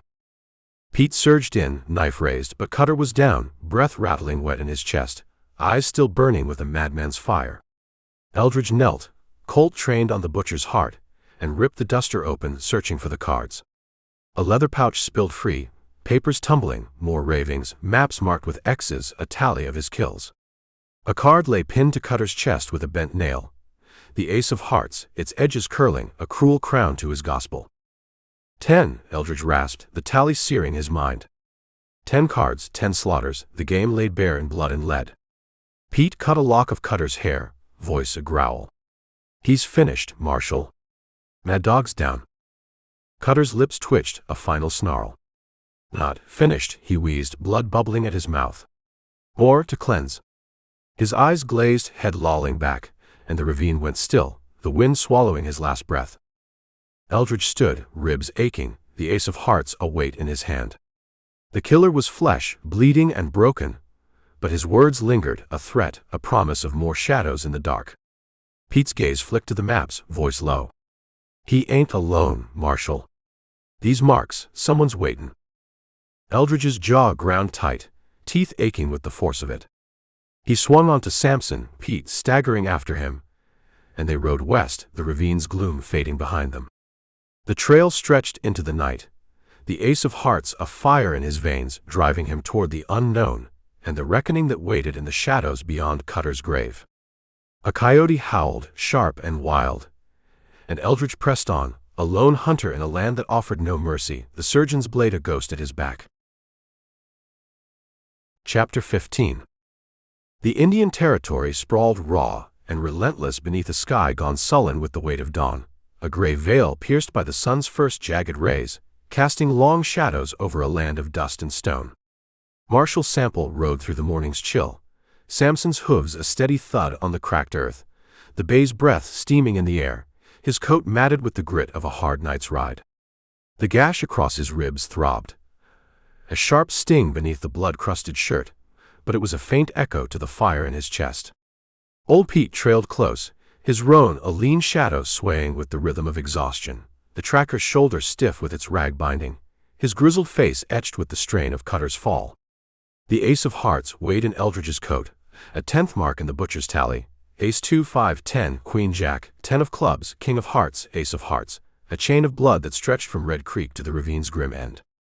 Bart Malone lingered as a wraith on the wind, but Jeremiah Cutter's death had peeled back a darker veil, his maps and ravings a burr in Eldridge's soul. The trail snaked west from the ravine's shadowed maw, a faint thread winding through sage and scrub, the cliffs fading into a rolling plain where the wind moaned low and mournful. Cutter's journal burned in Eldridge's thoughts. Spades for sinners, clubs for the weak, hearts for the rest, a mad gospel of slaughter, and the maps marked with X's whispered of more hands in this game. His hand hovered near his Colt, fingers itching for the steel's cold bite, the nightmare's echo a weight in his mind, Cutter's last words, more to cleanse, a taunt that refused to fade. The plain stretched bleak and endless, the air thick with dust and the faint sour tang of sage on the breeze. The trail dipped into a shallow hollow, and there it rose, a clapboard church, its steeple crooked and gray, a lone sentinel squatting amid a scatter of tumbled shacks. The windows gaped black, the door hung ajar, and the silence was a shroud, broken only by the wind's faint tease through splintered boards. Eldridge reined Samson to a halt at the edge, Pete easing up beside him, the tracker's flint-sharp eyes narrowing as he scanned the ruin. "Preacher's lair," Pete muttered, voice a low drawl. "One o' them X's, reckon." Eldridge swung down, boots crunching on brittle earth, and tied Samson to a sagging post, the colt sliding free with a faint click. Pete dismounted, knife glinting in his good hand, and they stepped toward the church, the air growing sharp with the reek of damp wood and something fouler, blood maybe, or the promise of it. The trail of Cutter's blood had faded, but the maps led here, and Eldridge's instinct flared, a prickle on his neck, the shadow of another killer lurking in the gloom. They pushed through the door, hinges wailing like a banshee, and the darkness swallowed them, the air stale with dust and the faint sour tang of decay. Pews lay overturned, hymnals scattered like fallen leaves, a pulpit warped and gray looming at the far end. A figure stood there, tall and gaunt, clad in a preacher's black frock coat, his face shadowed beneath a wide-brimmed hat. His hands rested on a Bible, fingers long and pale, and his voice rolled out, deep and resonant, a sermon in the silence. "The wages of sin is death, brothers. The land's rotten, and we're the reapers." Eldridge leveled the colt, steady and cold, his voice rough as gravel. "Step into the light, preacher. I'm hunting a killer. Jeremiah Cutter's dead, and his trail ends here." The preacher laughed, a sound like thunder rolling low, and stepped forward, the moon's slant catching his face, pockmarked, hollow-cheeked, eyes burning with a zealot's fire. "Cutter was a tool, Marshal," he said, voice smooth as oil. "A blade in God's hand. I'm Ezekiel Vane, and the work ain't done. Sinners bleed till the earth's clean." Pete's knife flashed, a growl in his throat. "You're next, then. Drop the act, or we drop you." Vane's gaze flicked to the tracker, lips curling in a sneer, and he raised a hand, a signal sharp and sure. Shadows stirred in the pews, 3 men, lean and hard, rifles glinting as they rose, barrels trained on Eldridge and Pete. Eldridge fired, the colt's bark shattering the stillness, a slug tearing through Vane's shoulder, blood blooming dark on his coat. The preacher staggered, snarling, and the ambush erupted, rifles cracked, bullets kicking dust and splintering wood. Pete dove behind a pew, knife slashing as a gunman lunged, blood spraying from a torn throat. Eldridge rolled, firing again, a second shot punching through a rifleman's chest, the man crumpling with a wet gasp. Vane bolted for a side door, coat flapping like a raven's wings, and Eldridge pursued, ribs aching, the colt blazing. A bullet grazed his hat, singeing the brim, and he ducked, the third gunman charging with a yell. Pete's knife found the man's back, a swift arc that dropped him twitching, and Eldridge burst through the door, the preacher's shadow fleeing west into the night. The trail twisted through the hollow, Vane a gaunt figure limping toward a horse tied to a dead tree, blood trailing bright on the dirt. Eldridge fired, the slug splintering bark, and Vane swung into the saddle, spurring hard, laughter drifting back like a curse. Pete staggered out, breath hissing through his teeth, and Eldridge lunged for Samson, mounting up with a snarl.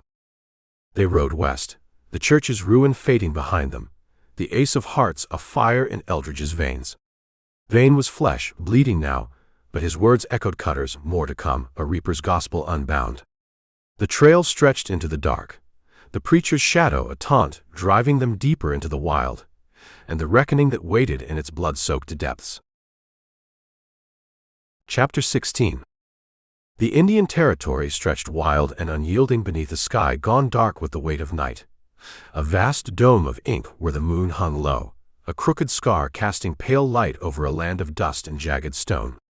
Sample rode through the shadows, Samson's hooves a steady drumbeat on the cracked earth, the bay's breath steaming in the chill, his coat matted with the grit of a relentless chase. The gash across his ribs burned, a sharp sting beneath the blood-crusted shirt, but it was a faint whisper to the fire in his chest.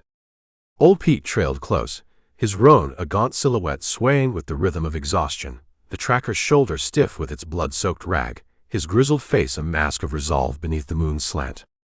The ace of hearts weighed in Eldridge's coat, a 10th mark in the butcher's tally, Ace 2, 5, 10, Queen Jack, 10 of clubs, King of hearts, Ace of hearts, a chain of blood that stretched from Red Creek to the church's grim ambush.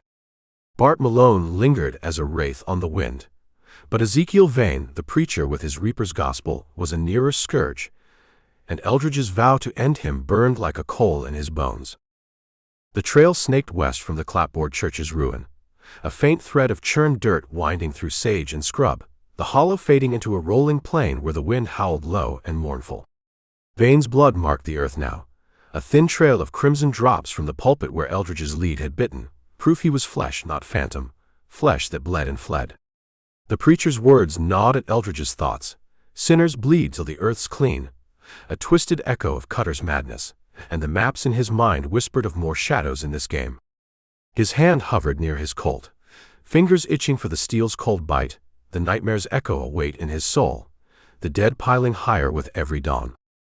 The plane climbed, the trail twisting toward a crimson mesa that loomed against the horizon, its flat top a dark slash under the moon's glow, its sides steep and scarred with fissures.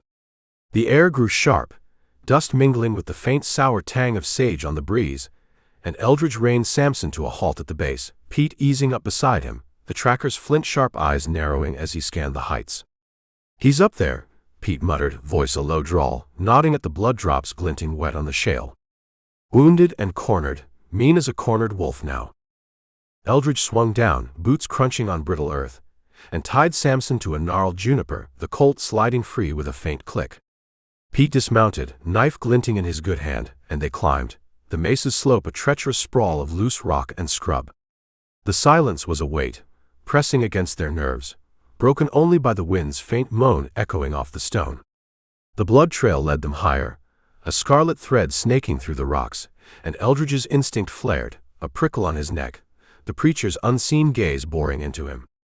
They reached the mesa's rim, the flat expanse stretching wide and barren, a lone shack squatting at its heart, its boards warped and gray, a lantern's faint glow seeping through cracked shutters.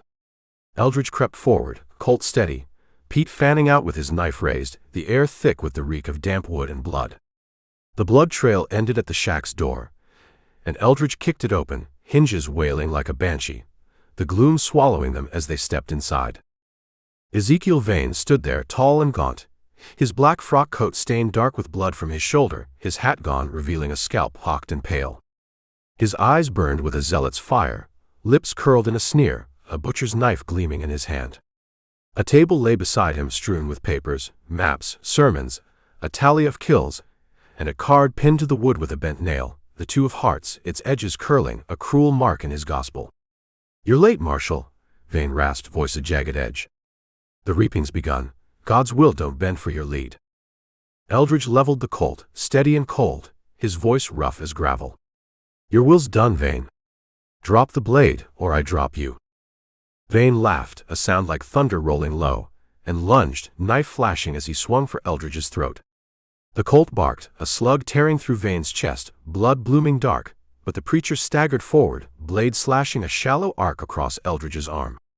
Pain flared, hot and sharp, and Eldridge fired again, the second shot punching through Vane's gut. The preacher crumpled, knife clattering on the boards, blood pooling black beneath him. Pete surged in, knife raised, but Vane was down, breath rattling wet in his chest, eyes still glinting with madness. Eldridge knelt, Colt trained on the preacher's heart, and ripped the coat open, searching the papers. A journal spilled free, its scrawl wild and fervent. Cutter was the blade, I the voice, others wield the fire. The land bleeds till it's pure, card by card, soul by soul. A map lay beneath, marked with X's, one crossed out, Cutter's ravine, another here the mesa, more stretching west. 11, Eldridge rasped, the tally searing his mind. 11 cards, 11 slaughters, the game sprawling wider. Pete cut a lock of Vane's hair, voice a growl. "He's finished, Marshal. But them others, he ain't alone." Vane's lips twitched, a final snarl. "The fire comes," he wheezed, blood bubbling at his mouth. His eyes glazed, head lolling back, and the shack went still, the wind swallowing his last breath. Eldridge stood, arm aching, the 2 of hearts a weight in his hand. The preacher was flesh, broken now, but his words echoed Cutter's, more to come, a reaper's gospel unbound. Pete's gaze flicked to the maps, voice low. "West, Marshal. They're waitin'." Eldridge swung onto Samson, Pete staggering after him, and they rode west, the mesa's gloom fading behind them. The trail stretched into the night, the two of hearts a fire in his veins, driving him toward the unknown, and the reckoning that waited in the shadows beyond Vane's grave. Chapter 17. The Indian Territory simmered beneath a midday sun that blazed like a furnace, its fierce light scorching the earth into a cracked, tawny expanse where shadows shrank to slivers beneath the sage and stone. Marshal Sample rode through the heat, Samson's hooves grinding the brittle ground into dust, the bay's flanks glistening with sweat, his ears twitching against the drone of flies. The fresh cut on his arm pulsed, a raw sting beneath the torn sleeve, but it was a faint murmur against the relentless fire in his chest. Old Pete trailed a pace behind, his roan a wiry shadow plodding through the haze, the tracker's shoulder slumped with its blood-stiffened binding, his weathered face carved with the toll of the chase. The two of hearts weighed in Eldridge's coat, an 11th mark in the reaper's tally. Ace 2, 5, 10, Queen Jack, 10 of clubs, King of hearts, Ace of hearts, 2 of hearts, a rope of blood that stretched from Red Creek to the mesa's grim end. Bart Malone lingered as a specter on the horizon, but Ezekiel Vane's death had unveiled a wider scourge, his maps and ravings a splinter in Eldridge's soul. The trail twisted west from the Crimson Mesa, a wavering line etched through a wilderness of thorn and rock. The preacher's last words, "The fire comes," a jagged thorn in Eldridge's mind. Vane's journal had named others, a cabal of zealots wielding blades and fire to purge the land, and the maps pointed deeper into this untamed sprawl. His fingers brushed the Colt's worn grip, the steel a steady pulse against his hip, the ghosts of the slain flickering at the edges of his vision, pale faces, broken bodies, a silent chorus urging him on. The plain rolled into a rugged rise, the air shimmering with heat, thick with the dry bite of creosote and the distant tang of smoke. The trail climbed, threading through a scatter of boulders streaked with ochre and rust, and Eldridge squinted against the glare, the horizon rippling like a mirage. A faint plume curled skyward, gray and thin, rising from a dip beyond the ridge, and Pete's voice rasped through the stillness, sharp as a hawk's cry. "That's trouble, Marshal. Fire's close, too close." Eldridge spurred Samson up the slope, Pete's roan scrambling behind, and they crested the rise, the scene below unfurling like a wound in the earth. A ranch lay sprawled in the hollow, its barn a roaring pyre, flames licking the sky with tongues of orange and gold, black smoke billowing thick and acrid. The house stood apart, its timbers charred but whole, windows glinting like blind eyes in the sun. Figures lay scattered, ranch hands, their bodies twisted in the dust, throats gaping, blood baked dry by the heat. Eldridge swung down, boots sinking into the powdery earth, and drew his Colt, its barrel catching the fire's gleam as he stalked toward the ruin. Pete dismounted, knife flashing in his good hand, and circled wide, his shadow stretching long and lean across the scorched ground. The air was a furnace, heavy with the stench of burning wood and flesh, the crackle of the blaze a relentless roar in their ears. Eldridge stepped among the dead, counting 5. Hard men, their faces locked in grim defiance, hands empty of weapons, caught unawares. A card lay pinned to the nearest corpse with a charred splinter, the 3 of hearts, its face smudged with ash, a cruel sigil in the Reaper's gospel. 12, Eldridge growled, voice a low rumble over the fire's din, the tally searing his mind. 12 cards, 12 slaughters, the game sprawling wider with every kill. Pete knelt by a body, his blade slicing a lock of singed hair, and peered toward the house, eyes narrowing to slits. "Someone's watchin', Marshal. Them flames ain't natural, set to draw us in." Eldridge's gaze snapped to the house, the windows dark and still, and he advanced, Colt raised, the heat pressing against his skin like a living thing. The porch sagged under his weight, boards groaning, and he kicked the door wide, the hinges shrieking as the gloom swallowed him. Inside the air was cooler, thick with the must of neglect, a table overturned, chairs splintered into kindling. Footsteps scuffed above, faint but deliberate, and Pete's whisper hissed at his back. "Upstairs, got company." They climbed, the stairs creaking under their boots, the Colt a steady weight in Eldridge's hand, Pete's knife glinting in the dim.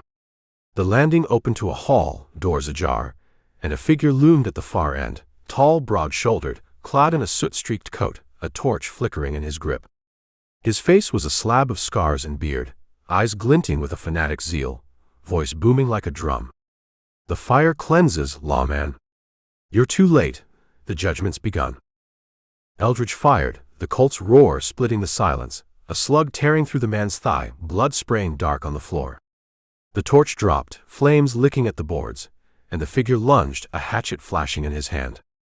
Pete dove, knife slashing, but the man swung, the blade grazing the tracker's arm, a fresh cut blooming red. Eldridge fired again, the shot punching through the man's chest, and he crumpled, hatchet clattering, breath gurgling as he fell. The fire spread, smoke curling thick, and Eldridge dragged Pete back, coughing as they stumbled down the stairs, the house groaning under the blaze. Outside, the barn's inferno roared higher, and Eldridge knelt by the dead man's torchbearer, ripping open his coat. A map spilled free, marked with X's, one here, others west, and a name scrawled in ash, Malachi Judd. The three of hearts burned in his thoughts, driving him toward the next shadow in this reaper's dance. They mounted up, smoke stinging their eyes, and rode west, the ranch a pyre at their backs, the trail stretching into the wild. The fire of judgment blazed behind them, but Eldridge pressed on, a lone hunter in a land that offered no quarter, the preacher's shadow a flame he'd snuff with lead. Chapter 18. The Indian Territory lay stark and unyielding beneath a sky gone bruised with the weight of dusk, a sullen dome where the sun sank low, its last rays bleeding across the mesas in streaks of amber and rust. The Marshal rode through the fading light, Samson's hooves grinding the parched earth into dust, the bay's flanks slick with the sweat of a relentless push, his ears pinned back against the rising wind. The cut on his arm stung, a raw ache beneath the torn sleeve, the ribs gash a dull pulse, but they were mere whispers to the fire in his chest. Old Pete trailed close, his roan a wiry shadow plodding through the gloom, the tracker's shoulder stiff with its blood-caked rag, a fresh slash on his arm weeping red, his weathered face a mask of iron beneath the dusk's shroud. The three of hearts weighed in Eldridge's coat, a 12th mark in the reaper's tally, ace 2 5 10, queen jack, 10 of clubs, king of hearts, ace of hearts, 2 of hearts, 3 of hearts, a rope of blood that stretched from Red Creek to the ranch's blazing ruin. Bart Malone lingered as a specter on the horizon, but Malachi Judd's death had peeled back another layer, his map a splinter in Eldridge's soul. The trail twisted west from the burning ranch, a wavering line etched through a wilderness of thorn and shale, the preacher's fire a fading glow at their backs, Judd's words, the judgment's begun, a jagged spur in Eldridge's mind. The map had marked this path, an X scratched in ash pointing deeper into the wild, and the reaper's gospel gnawed at him, spades, clubs, hearts, now a trail of flame and slaughter. His fingers brushed the Colt's worn grip, the steel a steady pulse at his hip, the ghosts of the slain flickering at the edges of his vision, charred hands, sightless eyes, a silent dirge driving him on. The plain rolled into a rugged draw, the air thick with the dry bite of mesquite, and the faint acrid tang of smoke lingering on the breeze. The trail descended, threading through a scatter of boulders streaked with quartz that glinted like ice in the dusk, and Eldridge squinted into the shadows, the horizon a jagged line of cliffs clawing at the sky. A distant thunder rumbled, not storm, but hooves, a steady beat echoing off the stone, and Pete's voice rasped through the stillness, low and taut. "Rider comin', Marshal." "Fast, too fast for peace." Eldridge spurred Samson down the slope, Pete's roan scrambling behind, and they reached the draw's floor, the sound swelling into a rolling drumbeat. A horseman burst from the haze, a towering figure astride a coal-black stallion, clad in a duster that flared like wings, a wide hat shadowing his face, a rifle slung across his back. Dust billowed in his wake, the horse's eyes wild with foam, and Eldridge reined Samson sharp, the Colt flashing free as he shouted, "Hold up, stranger. Name yourself." The rider slowed, the stallion rearing with a snort, and the man's voice boomed, deep and resonant, cutting through the wind. "Gabriel Thorne, bearer of the word. The land's judged, lawman, fire and steel cleanse it true." His hand darted to the rifle, and Eldridge fired, the Colt's roar splitting the dusk, a slug tearing through Thorne's thigh, blood spraying dark on the stallion's flank. The horseman roared, wrenching the rifle free, and Pete dove from his roan, knife slashing as the stallion wheeled, a hoof grazing the tracker's side with a thud. Eldridge fired again, the shot punching through Thorne's shoulder, but the man clung to the saddle, rifle barking, a bullet kicking shale near Samson's hooves. The bay reared, and Eldridge rolled free, hitting the ground hard, ribs screaming as he scrambled behind a boulder, the colt steady in his grip.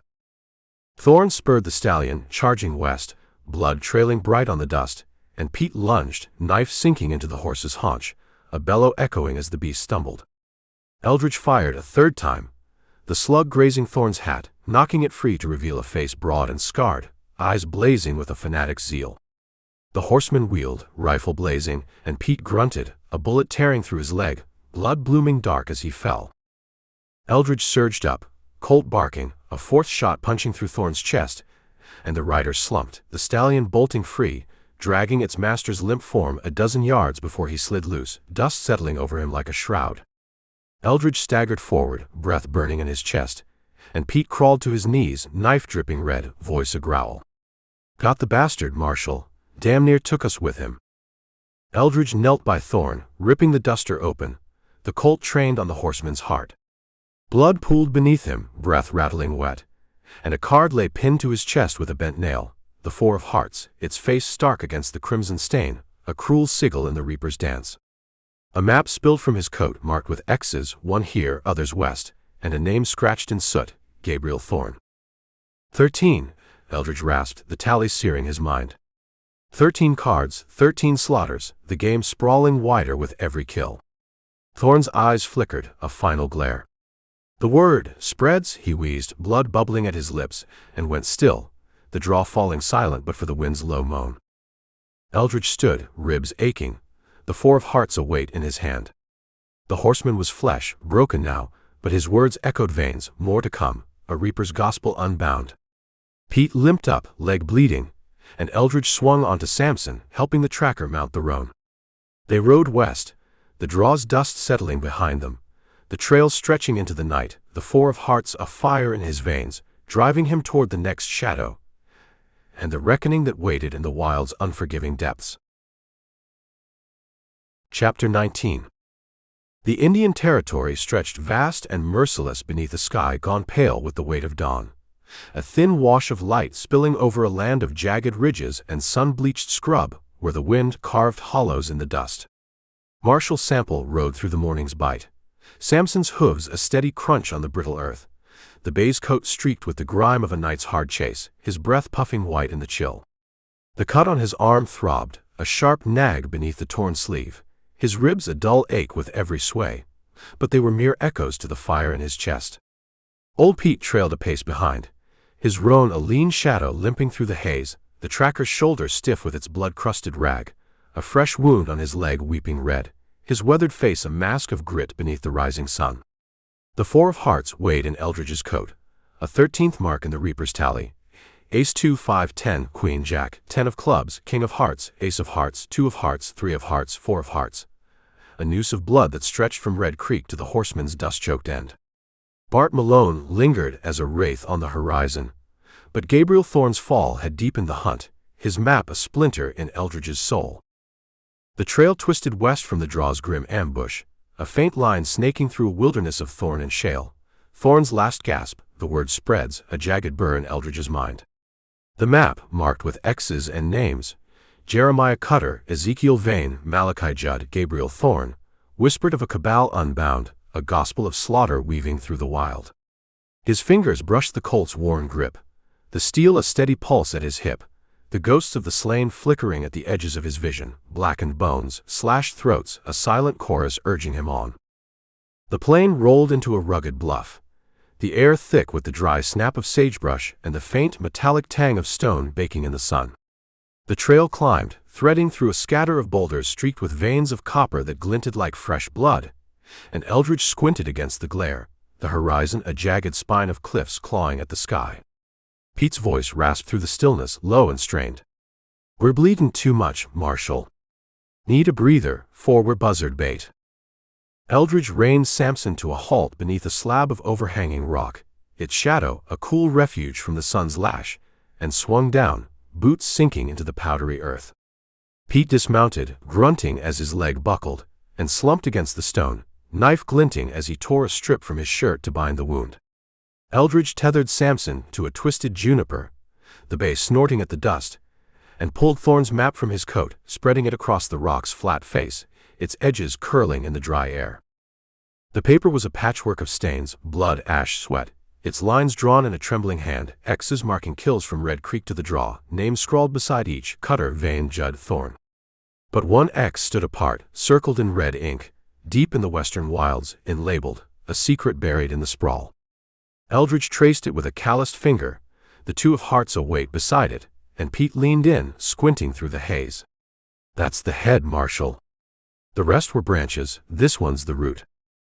Eldridge's chest tightened, a hunter's instinct flaring, and he fished Vane's journal from his pocket, flipping to a page scrawled with fervor. The prophet waits, the source of the word, where the cards are dealt and the fire is born. West, beyond the cliffs, the hollow holds him. The words aligned with the map's red circle, a beacon in the chaos, and Eldridge's mind churned. The Reaper's gospel, a network of madmen, all threads leading to this unnamed heart.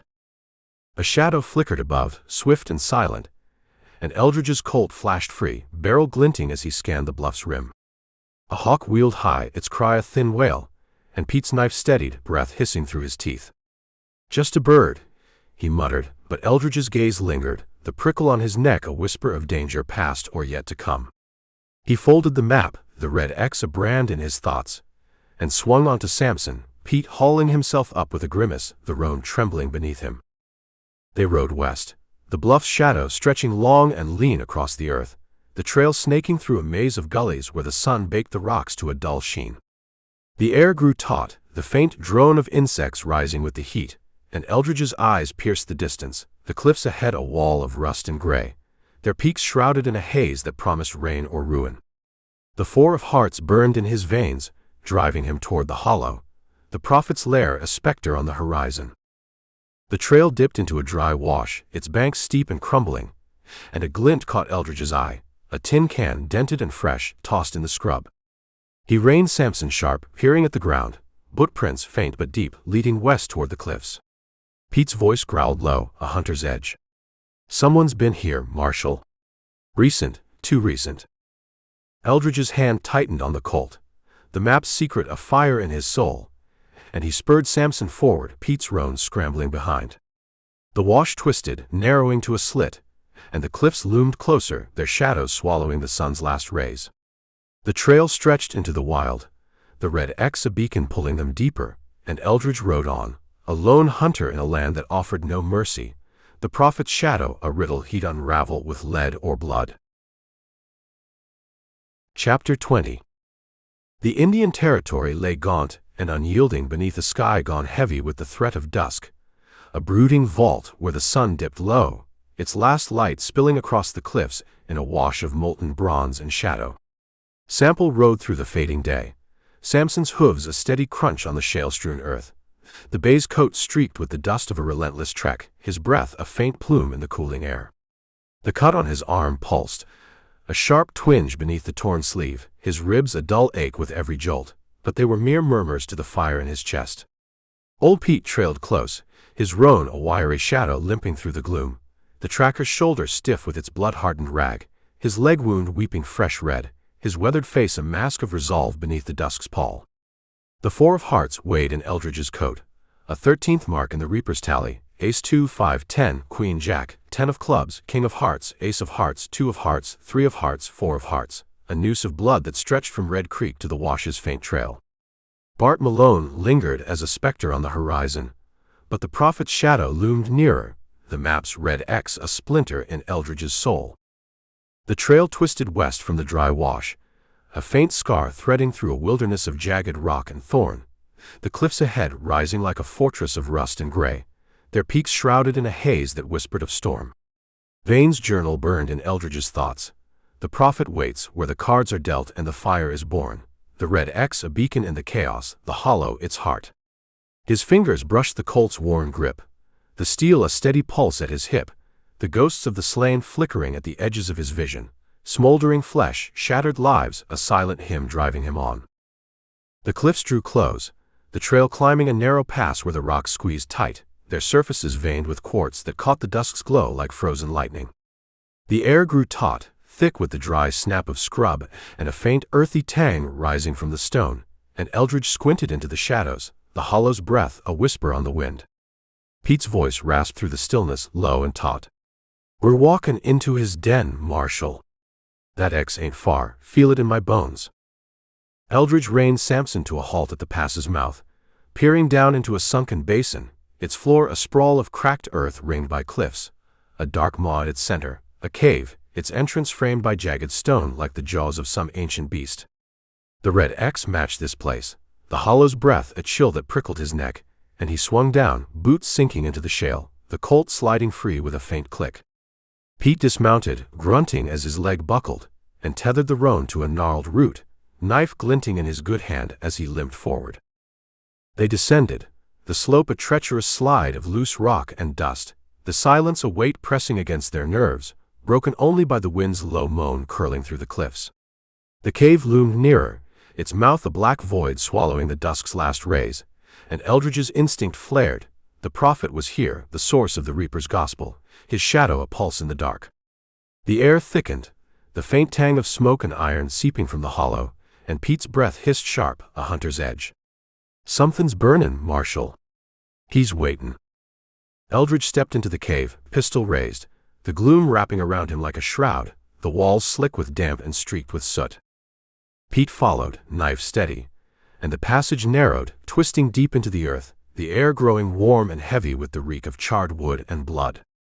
A faint glow flickered ahead, a fire's dance casting shadows on the stone, and they crept forward, the hollow's breath a steady pulse in their ears. The cave opened into a chamber, its ceiling lost to shadow, the floor strewn with bones, human, picked clean, a grim harvest, and a fire pit blazing at its heart, flames licking at a pile of splintered crates. A figure stood beyond, tall and stooped, clad in a robe of patched hides, his face hidden beneath a hood, hands clasped over a staff topped with a rusted cross. Cards lay scattered around him, a deck of death, spades, clubs, hearts, and a map pinned to the wall, its red X glowing in the firelight. His voice rolled out, low and resonant, a chant in the dark. "The hour's come, lawman. The land's judged, fire and blood its salvation." Eldridge leveled the colt, steady and cold, his voice a low growl cutting through the haze. "You're the prophet, dealer of this madness. Step out, or I end it here." The figure laughed, a sound like stones grinding deep, and threw back the hood, revealing a face ravaged by time, skin like cracked leather, eyes sunken and wild, a beard tangled with gray. "I'm Amos Creed," he said, staff thumping the ground. "The word's mine, and my reapers carry it. You're but dust in the wind." Pete lunged, knife flashing, but Creed swung the staff, its cross catching the tracker's wrist, a crack echoing as the blade spun free. Eldridge fired, the colt's roar splitting the gloom, a slug tearing through Creed's thigh, blood spraying dark on the stone. The prophet staggered, snarling, and hurled a torch from the fire, flames arcing toward Eldridge, who dove aside, the heat searing his cheek. Creed bolted for a side passage, robe flapping, and Eldridge pursued, colt blazing, a second shot grazing the prophet's arm. Pete scrambled up, clutching his wrist, and they chased, the hollow's breath roaring in their ears, the trail stretching deeper into the dark, and the reckoning that waited in its fiery depths. Chapter 21. The cavern was silent, but for the drip of water on stone, and the ragged draw of Pete's breath. Eldridge kept his colt leveled at Creed, the prophet's gaunt face half lit by the guttering torchlight. Shadows writhed on the walls like hanged men twisting in the wind. "You're finished, Creed," Eldridge said, his voice rough as a saw blade. "No sermons left to preach." Creed's lips peeled back from yellowed teeth. "You think this ends with me, lawman? Men like me ain't the disease, we're the symptom. The land's rotten, and it'll keep spitting us out till it's scrubbed clean." A faint scuff of boots echoed from the tunnel behind them. Eldridge didn't turn. He knew what was coming. Pete hissed through clenched teeth, clutching his wounded arm. Ambush. Creed's followers emerged from the dark, 6 hard-eyed men in dusters, their faces gaunt from hunger and hate. Each carried a knife or a pistol, their fingers twitching like spiders on a web. The biggest, a brute with a scarred scalp, spat tobacco at Eldridge's boots. "Told you he'd come," Creed murmured. "Man like this can't let a thing lie." Eldridge's thumb rested on the colt's hammer. "Last chance. Walk away." The brute laughed. "Or what? You ain't got the shots for all of us." The first move was a blink. Eldridge fired once, twice, and 2 men dropped, their chests blooming crimson. The cavern erupted into chaos. Pete lunged with his knife, burying it in a third man's gut before taking a pistol whip to the temple. He crumpled, blood streaking his gray hair. Creed scrambled backward, snatching up a fallen revolver. Eldridge charged him, slamming the prophet against the cavern wall. The gun went off, the shot ricocheting off stone, and Eldridge drove his fist into Creed's throat. The man gagged, his eyes bulging as he clawed at Eldridge's wrists. "Who's left?" Eldridge snarled. "Who's running this damn circus?" Creed's laugh was a wet rattle. "You'll find out. They're already riding." A gunshot cracked. Eldridge felt the burn as the bullet grazed his side. He spun, firing blind, and heard a body hit the ground. The last 2 men were on him, one locking his arms, the other driving a knife toward his ribs. Eldridge twisted, taking the blade in the meat of his shoulder instead.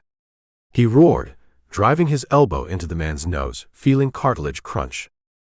The knife man staggered back, wiping blood from his face. "Hell with this."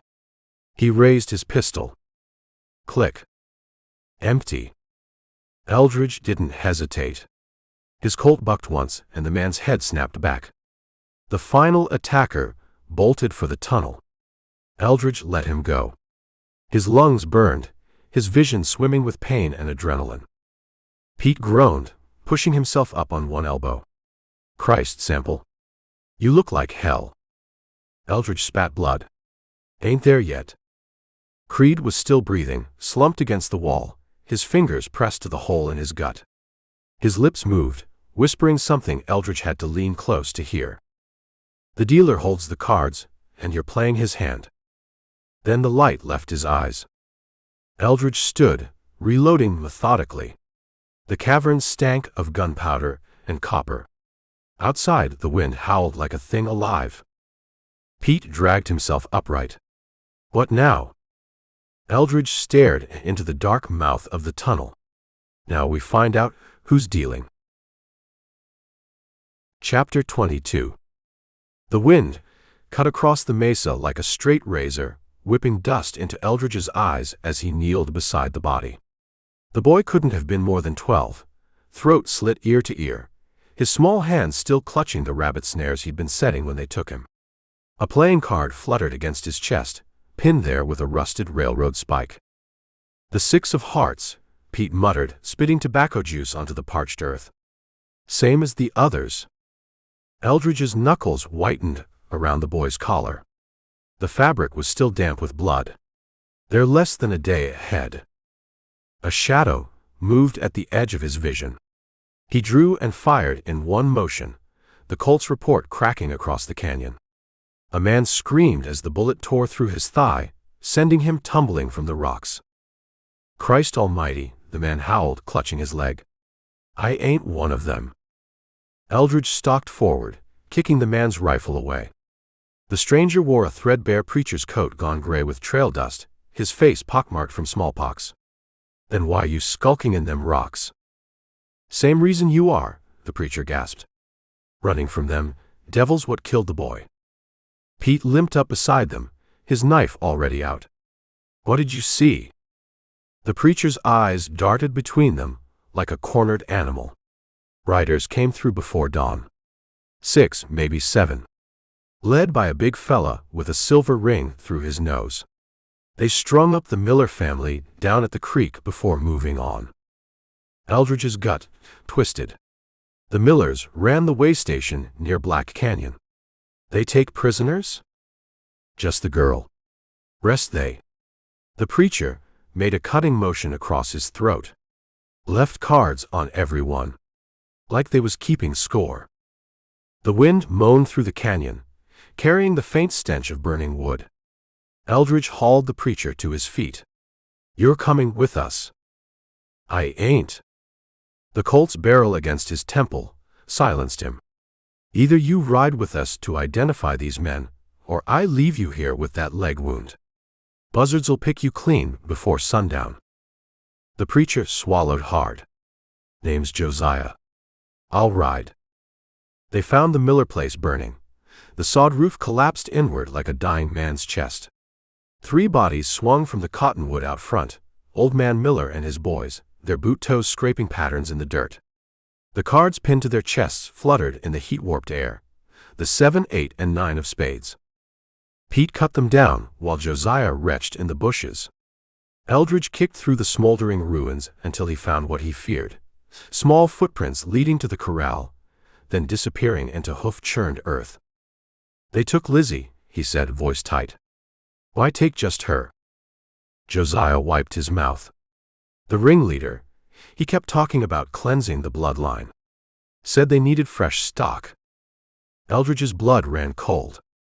He'd heard that phrase before, in the war. Quantrill's raiders used it when they... A gunshot echoed from the ridge. Pete dropped behind the water trough as bullets kicked up dirt around them.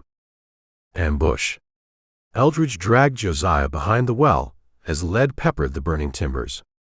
He counted 4 shooters on the ridge, not Creed's bunch but hard-faced men in dusters, their aim too practiced for common road agents. Pete fired from cover, his rifle's report followed by a scream as one of the attackers tumbled down the slope. Eldridge picked off another with 2 quick shots from his Colt. The remaining 2 vanished into the rocks. "Bounty hunters?" Pete asked, reloading. Eldridge shook his head. "Worse. Pinkertons." Josiah's face went ashen. "The railroad detectives? Why would they?" "Because someone's paying them to clean up loose ends." Eldridge peered over the well stones. "And we just became one." A bullet whined past his ear, close enough to feel its wind. These weren't ordinary hired guns. They shot like cavalry, using covering fire while their partners flanked. Eldridge spotted movement in the scrub oak to their left. "Pete. Over there." The tracker spun and fired. A man in a bowler hat staggered into view, clutching his belly before collapsing. The last shooter broke cover, sprinting for his horse. Eldridge took careful aim and squeezed the trigger. The runner's shoulder jerked as the bullet struck, but he kept moving, vanishing into the arroyo. Josiah trembled like a sapling in a storm. "They'll send more. Then we best move." Eldridge kicked through the dead Pinkertons' pockets, finding a folded telegram. "Sample and tracker last seen Miller Station stop. Expend all resources to terminate stop. Dealer has authorized double payment stop." Pete whistled low. "Someone wants us dead bad." Eldridge crumpled the paper. "Silas Rook. The dealer." He turned to Josiah. "You know that name?" The preacher's Adam's apple bobbed. "He runs the Black Mesa Mining Company. Got a whole town under his thumb. Saloons, lawmen, even the damn undertaker. They say he can have a man disappeared between sunrise and supper." The wind shifted, carrying the distant drum of hoofbeats. More riders coming. Eldridge scooped up the dead man's rifle and shells. "Then we'll pay Mr. Rook a visit before his hired guns find us." Pete checked his wounded leg. "That mining camp's 50 miles of bad road. We ain't got the supplies. We'll take what we need." Eldridge nodded toward the dead Pinkertons' horses. Then he turned to Josiah. "You know these lands?" The preacher hesitated. I guided settlers through here before the war." "Good." Eldridge tossed him a dead man's pistol. "You're our scout now." Josiah fumbled the catch. "I ain't no gunman." "You are today." Eldridge swung into the saddle. "Rook's men have that girl. Every minute we waste, she's closer to dead." The hoofbeats grew louder. Pete spat blood from his split lip. "We stay here, we're sitting ducks." Eldridge nudged his horse westward, toward the distant black smudge of the mesa. "Then we ride hard and hit first. Only way men like this understand." As they kicked their mounts into a gallop, the burning ruins of the Miller place cast long shadows across their backs, shadows that twisted like hanged men dancing in the wind. Chapter 23. Chapter 23. The Black Mesa reared against the Oklahoma sky like a titan's broken jaw, its jagged crown biting into a dusk gone sullen with the weight of coming night.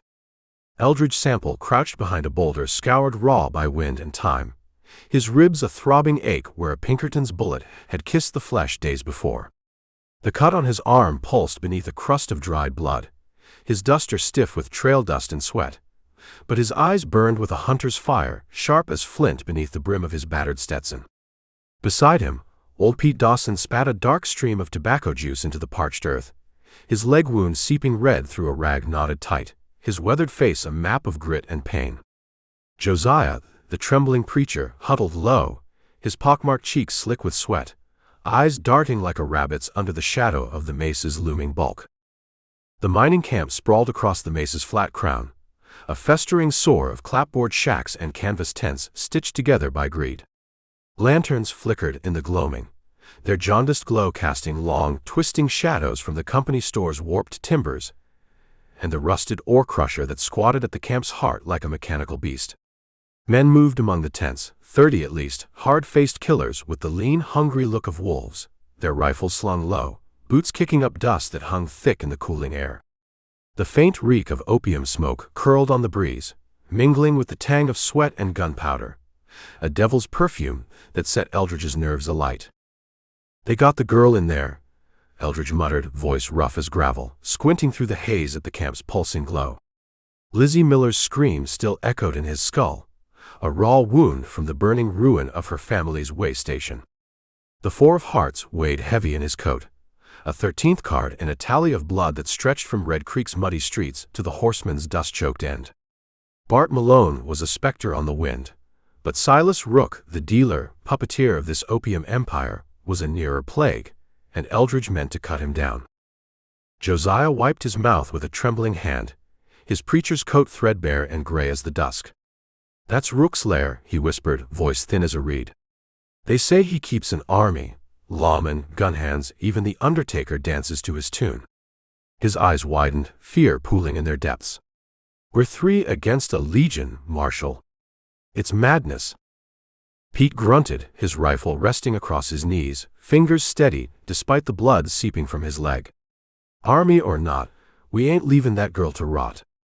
His flint-sharp gaze flicked to Eldridge, a silent vow carved in the lines of his weathered face. "What's the play, Sample?" Eldridge thumbed open his Colt, counting the rounds, 4 left, each a promise of lead. The Pinkertons' revolver, scavenged from the ambush at Miller's, hung heavy at his hip, its cheap iron prone to misfire, a gamble he'd take if it came to it. "We go in quiet," he said, voice low and cold as a winter creek. "Find Lizzie, kill Rook, get out. No heroics, no dawdlin'." His eyes pierced the camp, mapping the sentries' lazy patrols, the glow of a barred window in the company store, the iron door set into the mesa's flank where shadows moved like ghosts. Josiah's breath hitched, a whimper swallowed fast. 3 of us against 30. You're touched, Sample. We'll be buzzard bait by dawn. Eldridge's gaze snapped to the preacher, hard as granite, pinning him to the earth. "One man's pulling the strings, Rook. Cut him down, and the rest scatter like roaches." He leaned closer, the Colt's barrel glinting in the fading light. "You're with us, Josiah, or you're dead where you sit. Choose quick." The preacher's Adam's apple bobbed, his hands clutching the dirt as if it might anchor him to salvation. "I ain't no gunman," he stammered, "but I know these trails. I'll scout, Marshal, I swear it." Pete spat again, a dark blot staining the dust. "Better not turn tail, preacher. I'll gut you myself if you do." His knife flashed, a sliver of steel catching the last rays of sun, and Josiah flinched, mute and cowed. Eldridge rose, a lean shadow against the boulder, his duster flapping like a raven's wings in the rising wind. The mesa loomed, its cliffs a wall of rust and gray, their crevices deep and treacherous, a path for wolves to slip unseen. He scanned the eastern face where the rock fell sheer but jagged, handholds carved by nature's cruel hand. "We climb there," he said, pointing to a shadowed cleft. "Darkness'll cover us. Hit the camp from the flank, slip through the tents. Pete, you take the high ground once we're up, eyes on the store. Josiah, you stick to my shadow." Pete nodded, hauling himself up with a grimace, his leg trembling but his resolve iron. "Reckon I can still shoot straight, even bleedin' like a stuck hog." He checked his rifle, the sharps a steady weight in his hands, its barrel scarred from battles older than the mesa itself.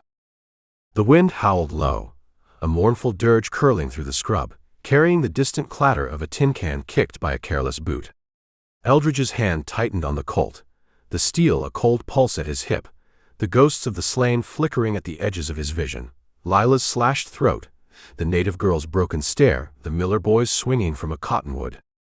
Their blood was Rook's doing, a ledger of sin that stretched to the horizon, and Eldridge would balance it with lead. He led them to the mesa's base, the rock cool and rough beneath his calloused hands, the night closing in like a noose.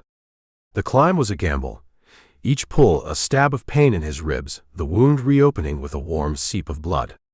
Pete followed, his breath hissing through gritted teeth, Josiah scrambling behind, his whimpers lost to the wind's moan.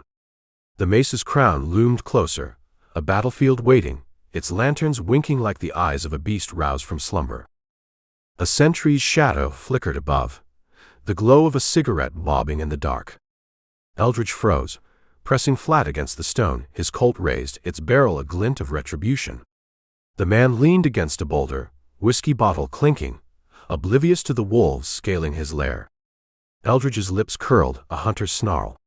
"We're comin', Rook," he whispered, the words a vow to the night. "Your empire's dust." The stars blinked cold and distant, the mesa a crucible of blood and shadow, and Eldridge climbed on, a lone marshal in a land that offered no mercy, the four of hearts of fire in his soul, driving him toward the dealer's throne, and the reckoning that waited in the dark. Chapter 24. The Black Mesa loomed like a brooding giant under a sky gone black as a gravedigger's heart, its cliff stars prickling like cold steel in the night's vast shroud. Marshal Sample scaled the mesa's eastern face, fingers clawing at stone jagged as a broken promise, the wound in his ribs a searing pulse with every pull. His duster flapped like a tattered wing, crusted with dust and blood, his Colt a cold weight at his hip, 4 rounds left to carve justice from this devil's lair. Old Pete Dawson followed, his leg wound weeping red, his sharps rifle slung across his back, breath hissing through gritted teeth as he hauled himself up the rock.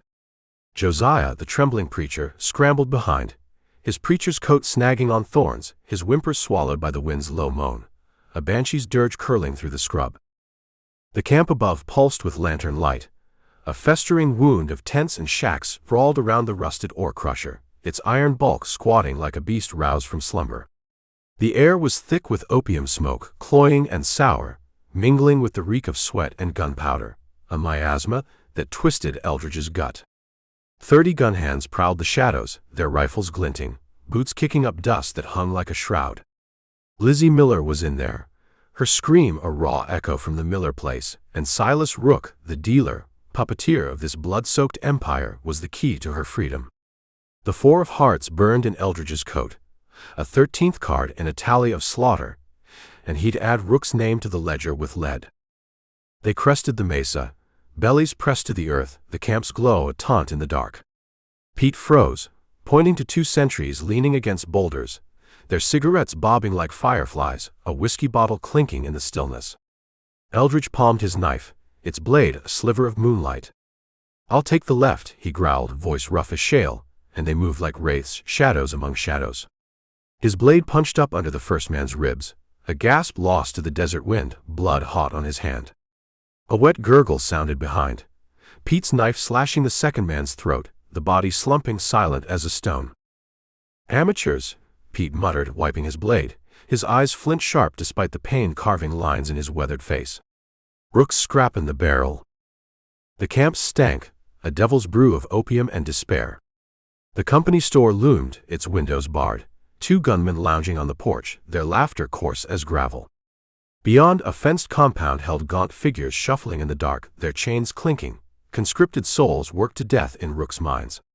Eldridge's fist tightened, rage of fire in his veins. "Slaves," he spat, voice low and cold. "Rook's built an empire on broken backs." A scream tore the night, sharp and raw, from the store's shadow. Two men dragged Lizzie Miller toward a rusted iron door set into the mesa's flank, her calico dress torn, her face pale as death under the lantern's glare. Pete's jaw clenched, his rifle steady despite the blood seeping from his leg. "They're talkin' her into the mine," he growled, a hunter's edge in his drawl. Eldridge's fingers curled around his Colt, the steel a pulse of retribution. "We get her first," he said, eyes piercing the dark, mapping the sentry's lazy arcs. They slipped between tents, shadows among the chaos, the camp's pulse a drumbeat of greed. A drunk miner stumbled past, muttering about the dealer's cut, his eyes glazed with poppy dreams. Eldridge's pistol butt cracked against his skull, dragging the body behind a water barrel, the stink of whiskey and filth choking the air. The mine entrance was guarded. Two men slouched over a deck of cards, their rifles propped against the rock. Eldridge waited, heart a steady thud, until their laughter peaked, then moved like a specter. Two shots roared, the Colt's bark splitting the night, and the guards dropped, blood pooling black in the dust. The tunnel yawned before them, damp and dark, the air thick with sweat and a chemical bite that stung the throat. Lanterns flickered along the walls, their light glinting off blood smears, fresh and glistening, a trail to hell's heart. Deeper in, a voice echoed, sharp and clipped, "Batch ain't pure enough. The dealer wants 90% or better." Eldridge pressed against the stone, inching forward, Pete and Josiah trailing like ghosts. The tunnel opened into a cavern, its ceiling lost to shadow. A dozen men hunched over tables, their hands swift under the watch of armed guards. Sacks of raw opium paste lined the walls, the air heavy with its sickly sweet reek. Pete's breath hissed, a low curse. "They're processing it here, rooks flooding the territories." At the cavern's heart, Lizzie stood before a thin man in a tailored suit, his diamond stickpin glinting like a serpent's eye, fingers steepled under a sharp chin. "Please," she begged, voice cracking, "I just want to go home." The man sighed, a predator's patience. Mr. Rook was specific. "We need young blood to test the new batch." He nodded to a guard. "Prep her." Eldridge stepped into the light, Colt raised, voice a low snarl. "Evening, gentlemen." 4 guns cleared leather, but his first shot took the thin man between the eyes, the diamond pin shattering as his skull burst, blood spraying like a crimson halo. Chaos erupted, a maelstrom of lead and screams. Pete's rifle barked, dropping 2 guards before he dove behind an opium crate, bullets chewing the air. Eldridge grabbed Lizzie, shoving her toward the tunnel. "Run, girl, now." They retreated, the mine's tight walls amplifying every shot to a deafening roar. A bullet grazed Eldridge's thigh, a hot sting, another tearing through his sleeve. Pete stumbled, clutching his side, blood blooming dark where lead had found its mark. "Go," he roared, spinning to fire, his rifle's bark answered by screams. "I'll hold him." Eldridge dragged Lizzie up the tunnel, her sobs a jagged rhythm, Pete's shots echoing 3 more times, each a death knell. Then silence, heavy as a grave. The mine's mouth loomed, the night air a slap against his face, but Pete was gone, his blood a trail in the dust. Eldridge's chest tightened, rage and grief a tangled knot, the 4 of hearts of fire in his soul. Rook's empire would burn, and he'd light the pyre with lead. Chapter 25. The Black Mesa stood sentinel under a sky gone bruised with the weight of midnight, its cliffs a jagged scar against the stars' cold gleam, the night a shroud woven of dust and blood. Sample burst from the mine's iron maw, the air a sharp slap against his sweat-slick face, Lizzie Miller sobbing against his chest, her torn calico dress a ghost in the lantern's flicker. His thigh burned where a bullet had grazed him, his ribs a throbbing ache, the Colt at his hip down to 3 rounds, each a vow to end Silas Rook's reign. The camp sprawled before him, a festering hive of tents and shacks, the ore crusher's rusted bulk glowering like a titan's skull. Shouts tore the dark, gun hands scrambling for rifles, their boots churning dust that hung thick as a curse. The 4 of hearts weighed in his coat, a 13th card in a tally of slaughter, and old Pete's silence, his blood a trail in the mine's depths, was a wound deeper than lead. Eldridge dragged Lizzie to the shadows, her sobs a jagged rhythm, the camp's pulse a drumbeat of chaos. Josiah emerged from the gloom, leading Samson and Pete's roan, his pockmarked face pale as bone, eyes wide with fear. "Where's Pete?" he stammered, voice thin as a reed, clutching the reins like a lifeline. Gone, Eldridge gritted out, the word a blade in his throat. He threw Lizzie onto Samson's back, her hands clutching the saddle horn, tears streaking her dust-caked face. Take her, preacher. Ride east, don't stop till you hit the army post. His Colt flashed, barrel glinting in the lantern light, a warning to the night. Move, or I'll bury you here. Josiah hesitated, his preacher's coat flapping like a tattered prayer, then nodded, scrambling onto the roan. What about you, Marshal? He whispered, fear pooling in his gaze. Eldridge reloaded his Colt with his last 3 rounds, the steel warm from his grip, a hunter's fire in his veins. Rook don't get to keep breathing, he growled, eyes piercing the camp where shadows danced like devils roused from hell.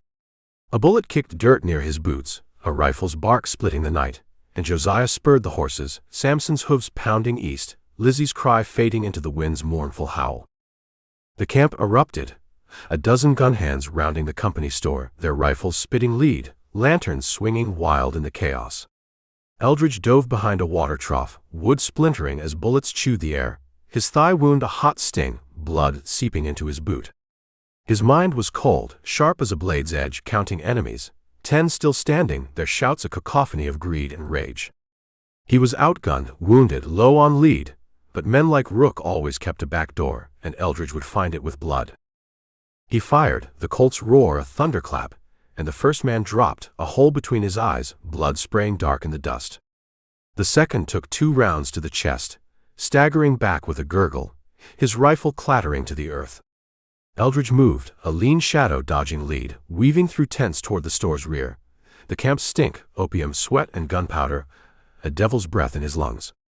A gunman lunged from the dark, knife flashing, and Eldridge sidestepped, driving his elbow into the man's nose, cartilage crunching, then slammed the Colt's butt against his skull, dropping him like a sack of meal. The store's back door burst open, a rectangle of lamplight framing Silas Rook, his pearl-handled Schofield gleaming, a leather satchel clutched in his soft, unscarred hand. Up close, he was older than Eldridge expected, 50, silver threading his hair, his tailored suit crusted with trail dust, eyes cold as a snake's under a gambler's calm. Your Sample, Rook said, voice smooth as fresh-poured tar, unruffled by the gunfire echoing through the camp. I'd hoped we might do business. Eldridge leveled his Colt, the barrel steady despite the blood seeping from his thigh, his vision swimming with pain. Only business we're doing is me puttin' you in the ground, he snarled, the ghosts of the slain, Lila, the Miller boys, Pete, flickering at the edges of his sight, their blood Rook's ledger of sin. Rook smiled, a predator's grin, hefting the satchel. This holds deeds to every mine from here to Santa Fe, more wealth than you'll see in 10 lifetimes. Take it, Marshal, and ride away. You're bleeding out, and my men will cut you down. His Schofield twitched, a promise of lead. The wound in Eldridge's side burned, a fire licking at his strength, but the memory of chained men in the compound, of Lizzie's broken plea, held his hand steady. You're trafficking opium and slaves under the army's nose, he said, voice rough as shale. Only one way that ends. Rook's smile vanished, eyes narrowing to slits. Then you'll die a pauper's death, he hissed, Schofield rising fast. They fired as one, the night splitting with thunder, Eldridge's shot going wide as Rook's bullet punched his shoulder, a hot jolt that spun him back, blood blooming dark on his duster. He hit the ground, Colt slipping from his grip, the world a haze of pain and dust. A rifle barked from the dark, sharp and true, and Rook screamed, his knee exploding in a spray of crimson, the Schofield clattering to the earth. Pete leaned against the ore crusher 20 yards off, his sharp smoking, face gray with blood and pain, his voice a wet gasp. Missed the bastard's heart, he rasped, collapsing, his rifle falling silent. Bootsteps pounded, a shout cutting through the chaos, boss. Pinkertons, coming up the trail. Eldridge grinned through the agony, Josiah's ride to the army bearing fruit. Rook's men broke for their horses, the dealer's screams raw with fury. Come back, you cowards, he roared, crawling for his gun, blood pooling beneath his shattered knee. Eldridge staggered up, snatching his Colt, and pressed the barrel to Rook's temple, the steel a cold kiss. Game's over, he growled, vision fading, the 4 of hearts afire in his soul. The camp burned around them, lanterns toppling in the chaos, and Rook's eyes widened, terror a stark mask as darkness clawed at Eldridge's sight, the Mesa a crucible of blood and shadow where justice hung by a thread. Chapter 26. The world was a haze of pain and shadow, the Black Mesa a fading specter against a dawn gone gray as a mourner's veil, its cliffs sinking into the dust of memory. Eldridge awoke with a jolt, wrists bound tight with hemp rope, the army wagon's iron bars rattling like bones over the Oklahoma scrub. His shoulder throbbed where Rook's bullet had torn flesh, his thigh a pulsing ache, blood crusting his torn duster, the Colt gone from his hip. The 4 of hearts lay heavy in his coat, a 13th card and a tally of blood, but Pete's ghost, his final shot felling Rook, clawed at his soul, a wound deeper than lead. The wagon stank of sweat and axle grease, the air thick with the promise of betrayal, and Eldridge's eyes burned sharp as flint, searching the gloom for answers. Lieutenant Henderson sat across from him, a young officer with a cavalry saber and a face too soft for the frontier's cruel arithmetic, his blue coat stained with trail dust. 2 soldiers flanked the wagon's rear, their rifles steady, eyes hard under kepi brims. "You're awake, Sample," Henderson said, voice clipped as a telegraph key, holding a crumpled wanted poster, its ink fresh and damning. "Says here you're a rogue marshal. Murdered a dozen men from Red Creek to the Cimarron. Pinkertons swear it's true." Eldridge's lips curled, a hunter's snarl, the rope biting his wrists. "Pinkertons lie faster than they shoot," he growled, voice rough as shale, his mind racing. Rook's empire, the opium, the chained men in the mine, all tied to a bigger snake. "Check that poster's date. I was huntin' Silas Rook when it was printed, and he's the one you ought to be chainin'." Henderson's eyes narrowed, the poster crinkling in his grip. "Rook's in the other wagon, bleedin' but alive thanks to you. We found enough opium at Black Mesa to drown a city. His operation's bigger than we thought, stretching to Union Pacific's boardrooms." He leaned closer, voice low, the wagon sway creaking like a gallows. "But Washington's got its own leash on this, Sample.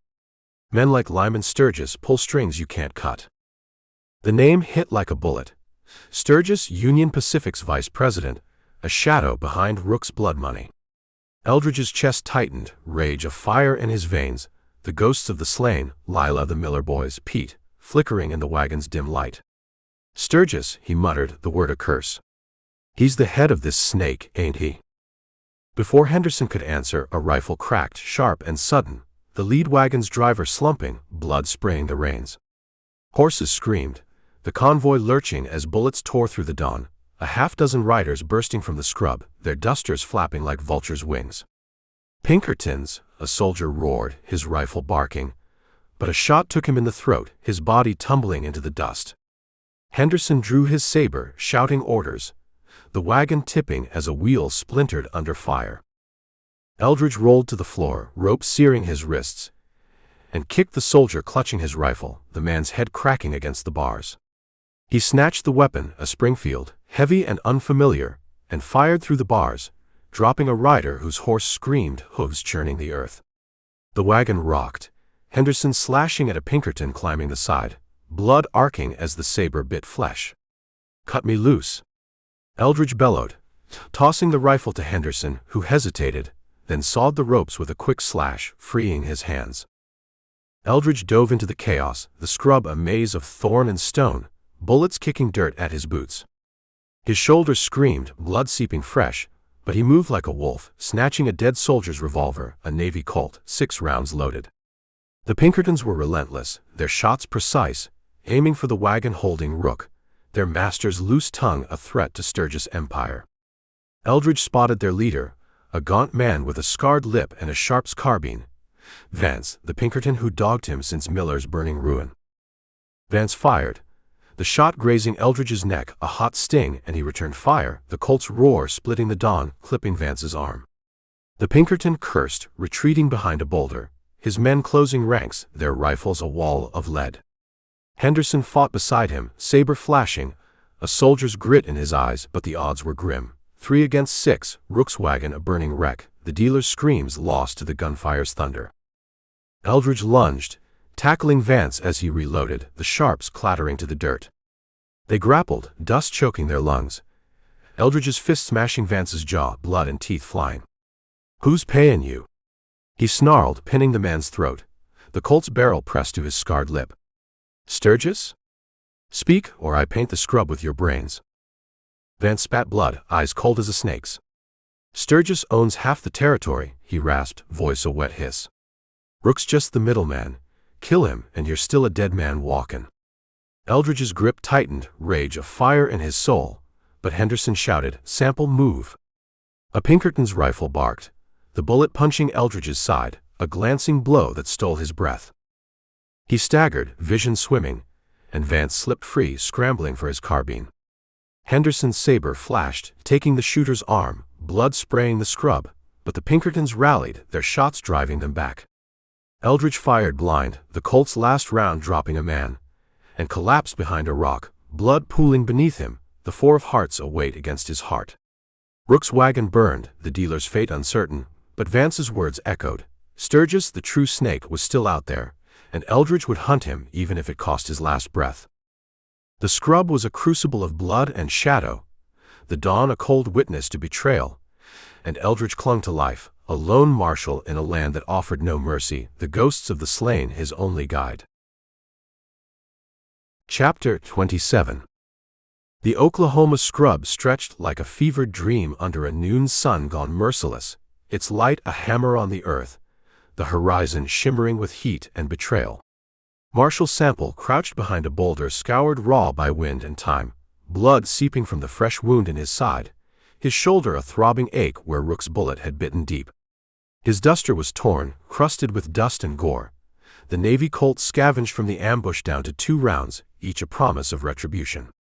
The four of hearts weighed in his coat, a 13th card in a tally of slaughter, but old Pete's ghost, his blood pooling in the mine, his final shot wounding Rook, clawed at Eldridge's soul, a fire that burned hotter than pain. The army convoy lay in ruins, wagons smoldering, horses screaming, the air thick with gunpowder and the reek of death. Lieutenant Henderson knelt nearby, his blue coat torn, saber bloodied, his boyish face hardened by the Pinkerton ambush. 2 soldiers lay dead, their rifles silent, while Silas Rook's wagon burned, the dealer's fate a shadow in the chaos. Vance, the scarred-lip Pinkerton, had slipped into the scrub, his sharp's carbine a threat still prowling the dust. Eldridge's eyes burned sharp as flint, tracking the traitor's trail, footprints weaving through thorn and stone, a snake's path to Sturgis' empire. Lyman Sturgis, Union Pacific's vice president, was the head of this hydra, and Eldridge would sever it, even if it cost his last breath. A glint flashed in the scrub. Vance reloading behind a twisted juniper, his carbine's barrel catching the sun. Eldridge moved, a lean shadow despite the pain, his boots silent on the parched earth. He circled wide, the Colt a cold pulse in his hand, the scrub's thorns tearing at his duster like the claws of the slain. Lila, the Miller boy's Pete. Henderson followed, saber low, his breath a steady hiss, a soldier's grit in his eyes. They closed the trap, Eldridge lunging as Vance raised his carbine, tackling him into the dust, the weapon skittering across stone. Vance snarled, a knife flashing, but Eldridge's fist cracked against his jaw, blood and teeth spraying, pinning the Pinkerton's throat with a knee. "Talk," Eldridge growled, voice rough as gravel. The Colt's barrel pressed to Vance's scarred lip, its steel a kiss of death. "Sturgis, how deep does he run? Who's protectin' him?" His side bled, a warm seep staining the earth, vision swimming, but rage held him steady, a hunter's fire in his veins. Vance spat blood, eyes cold as a rattler's, his voice a wet rasp. "Sturgis owns the rails, the mines, half the judges from here to Denver," he hissed, struggling under Eldridge's weight. Rook was his dog. Opium paid for the votes, the land, the law. "You kill me, Sample, and Sturgis'll bury you in a pauper's grave." Eldridge's grip tightened, the Colt's hammer cocked, a thunderclap waiting. "Names?" he snarled, pressing harder, Vance's breath choking. "Who's in his pocket? Pinkertons? Senators?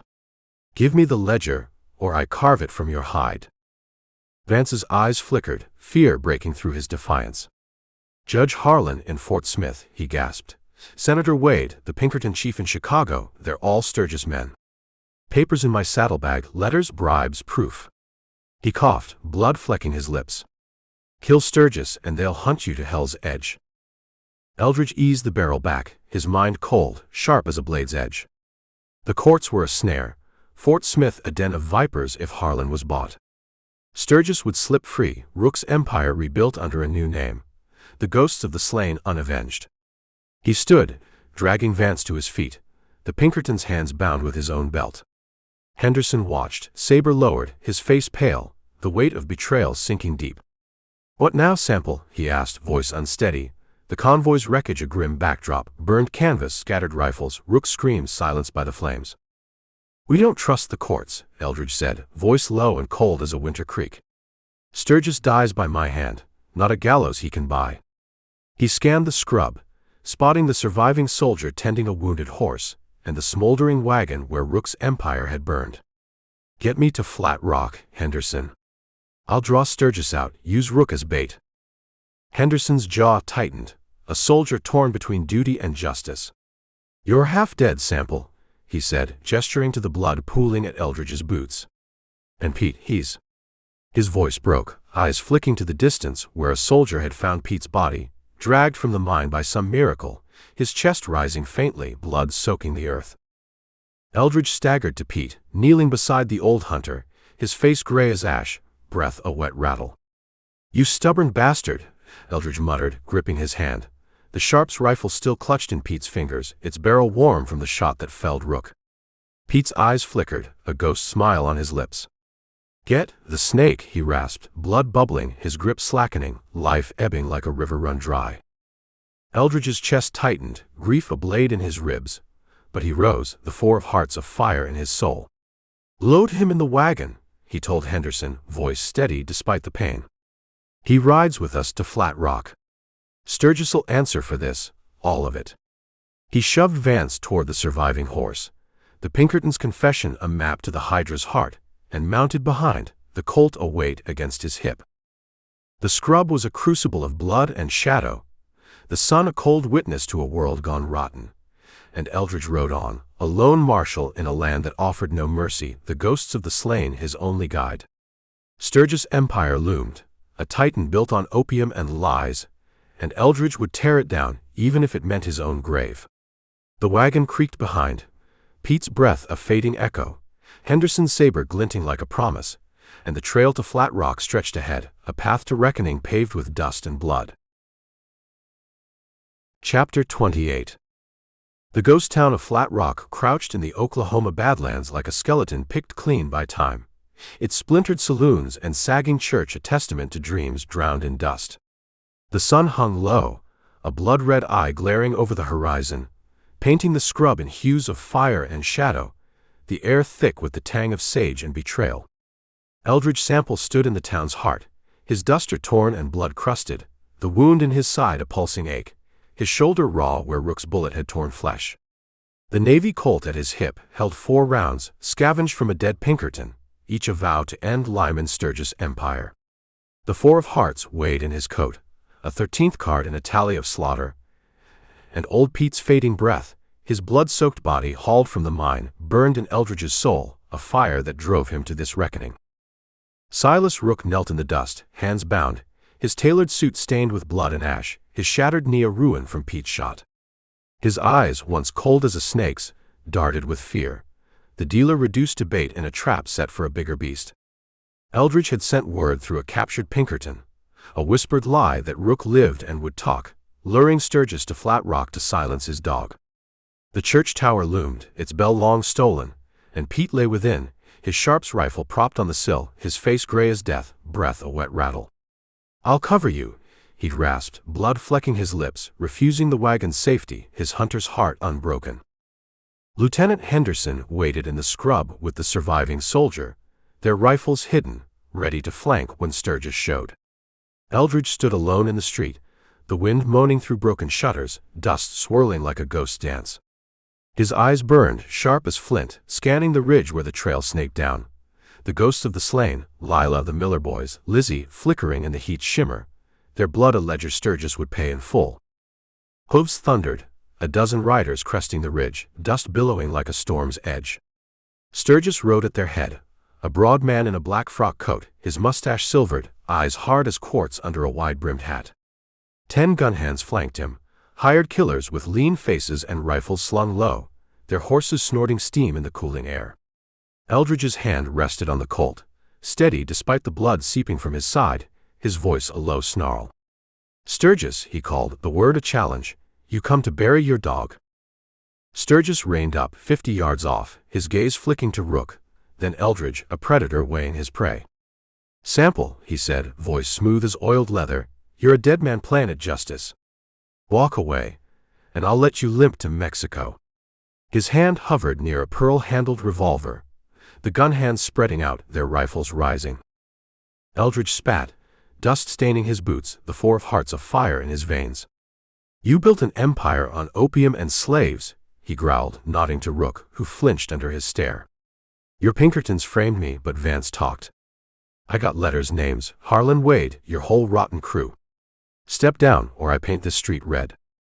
Sturgis laughed, a cold bark, his revolver clearing leather as his men opened fire. Eldridge dove behind a saloon's collapsed porch, wood splintering, bullets chewing the air. Pete Sharps barked from the tower, a gun hand dropping, his skull bursting in a crimson spray. Eldridge fired, the Colt's roar splitting the dusk, 2 shots taking a rider's chest, his horse screaming as it fell. Henderson's rifle cracked from the scrub. Another man falling, blood pooling in the dust. But Sturgis' killers were relentless, their lead a storm that pinned Eldridge tight.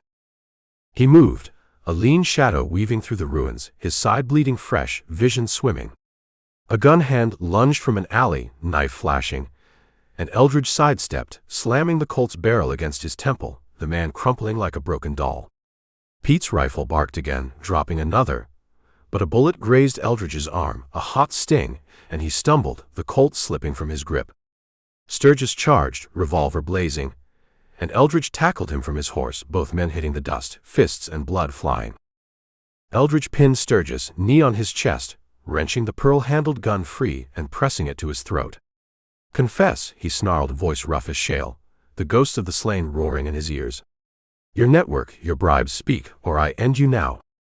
Sturgis gasped, eyes wide with terror, the titan of rails broken. "Harlan Wade, they took my money," he choked, blood flecking his lips from Eldridge's blows. "Opium funded the lines. Chicago, Denver, all of it. The cards. Vance's idea, to mark the kills, keep the reapers in line." His voice cracked, a plea. "Spare me, Sample, I'll testify." A rifle's crack cut the air. Sturgis' last gun hand falling, Henderson emerging from the scrub, saber red with blood. Silence fell, heavy as a grave, the street a slaughterhouse of dust and gore. Eldridge staggered up, Sturgis bound and shivering, and turned to the tower. Pete slumped against the sill, the sharps across his chest, his breath gone, the ace of spades clutched in his hand, a final gift, Vance's mark revealed. "Damn you, Pete," Eldridge whispered, grief a blade in his ribs, the 4 of hearts a weight against his heart. The Badlands were a crucible of blood and shadow, the dusk a cold witness to justice's cost, and Eldridge stood, a lone marshal in a land that offered no mercy. Sturgis' confession a torch to burn an empire, Pete's ghost his only guide. Chapter 29. Chapter 29. The Arkansas River coiled like a serpent through the Oklahoma territory, its waters glinting under a dawn gone pale as a widow's grief. The sky a bruised canopy over the spires of Fort Smith. Eldridge rode into the city's shadow, his duster a tattered shroud crusted with blood and dust, the wound in his side a searing pulse, his shoulder raw where lead had torn flesh. Samson's hooves churned the muddy street, the horse's flanks lathered, his strength waning like the marshal's own. The Navy Colt at Eldridge's hip held 3 rounds, scavenged from Flat Rock's slaughter, each a fading echo of retribution. The 4 of hearts weighed in his coat, a 13th card in a tally of blood, and old Pete's ghost, his ace of spades, his final breath in the church tower, burned in Eldridge's soul, a fire that drove him to this reckoning's edge. Behind him, a battered army wagon creaked, Lieutenant Henderson at the reins, his blue coat torn, face etched with the weight of Flat Rock's carnage. Silas Rook and Lyman Sturgis slumped inside, bound and bloodied, their empires of opium and greed reduced to chains. Vance's saddlebag rode with them, its papers, letters, ledgers, proof of bribes to Judge Harlan, Senator Wade, and the Pinkerton chief, a torch to burn Sturgis' network. The streets of Fort Smith buzzed, townsfolk pausing at the sight of the wagon, their whispers a murmur of fear and awe. the air thick with the tang of river mud and the promise of justice's blade. Eldridge reined up before the courthouse, a squat fortress of stone and iron, its gallows looming like a vulture's perch. Judge Isaac Parker's name was a thunderclap in the territories, his court a crucible where the guilty faced hemp or lead. Henderson dismounted, saber clinking, and hauled Rook from the wagon, the dealer's shattered knee dragging, his tailored suit a ruin, eyes darting like a trapped rat's. Sturgis followed, his frock coat stained, mustache quivering, the titan of rails broken by his own confession. "You'll hang for this, Sample," Sturgis spat, voice a hollow snarl, but Eldridge's gaze silenced him, cold as a winter grave. The courthouse doors swung open. Parker's bailiffs, hard-eyed men with scatterguns, flanking the entrance, their stares heavy with suspicion. Henderson handed over Vance's saddlebag, his voice steady despite the blood crusting his sleeve. "Letters implicating Sturgis and Rook," he said, nodding to Eldridge. "Opium, slaves, bribes to judges and senators. Sample brought him down, near killed himself doing it." A bailiff unfolded the wanted poster, its ink damning Eldridge as a rogue killer, the Pinkertons' lie still clinging like a curse. "This says you're a murderer," he growled, hand on his scattergun, eyes narrowing. "Parker'll want you locked till we sort it." Eldridge's lips curled, a hunter's snarl, his hand resting on the Colt, the ghosts of the slain, Lila the Miller boys, Pete, flickering in the dawn's light. "That poster's a Pinkerton forgery," he said, voice rough as shale, pointing to Vance's papers. "You'll find their chief's name in there, bought by Sturgis. I ain't here for a sell, I'm here to see these snakes burn." His eyes pierced the bailiff, unyielding, the 4 of hearts afire in his veins. Henderson stepped forward, saber glinting, his voice firm. "Sample's the only reason you've got Rook and Sturgis," he said, facing the bailiffs. "He's bleeding out, let him ride. Parker can hunt him later, if he's wrong." The bailiffs hesitated, their scatterguns lowering, the weight of truth in Henderson's words a tide they couldn't stem. Rook lunged, his bound hands clawing at a bailiff's gun, a desperate bid for freedom. Eldridge's Colt flashed, the shot a thunderclap, punching Rook's shoulder, blood spraying the courthouse steps. The dealer collapsed, screaming, his empire's last gasp a stain in the mud. Sturgis flinched, his bravado gone, and the bailiffs dragged them inside, the doors slamming shut, Parker's gavel waiting like a reaper's scythe. Eldridge swayed in the saddle, blood pooling in his boot, vision swimming with fever and pain. The courthouse was a beacon, its justice a partial victory, but Bart Malone's shadow loomed, a specter from Red Creek's bloody dawn, the true architect of the cards. "Malone," Eldridge muttered, the name a vow, his hand tightening on the reins.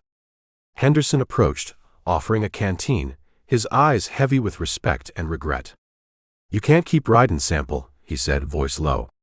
"You're half dead." Eldridge took the canteen, the water cold against his cracked lips, and handed it back, his gaze fixed on the horizon.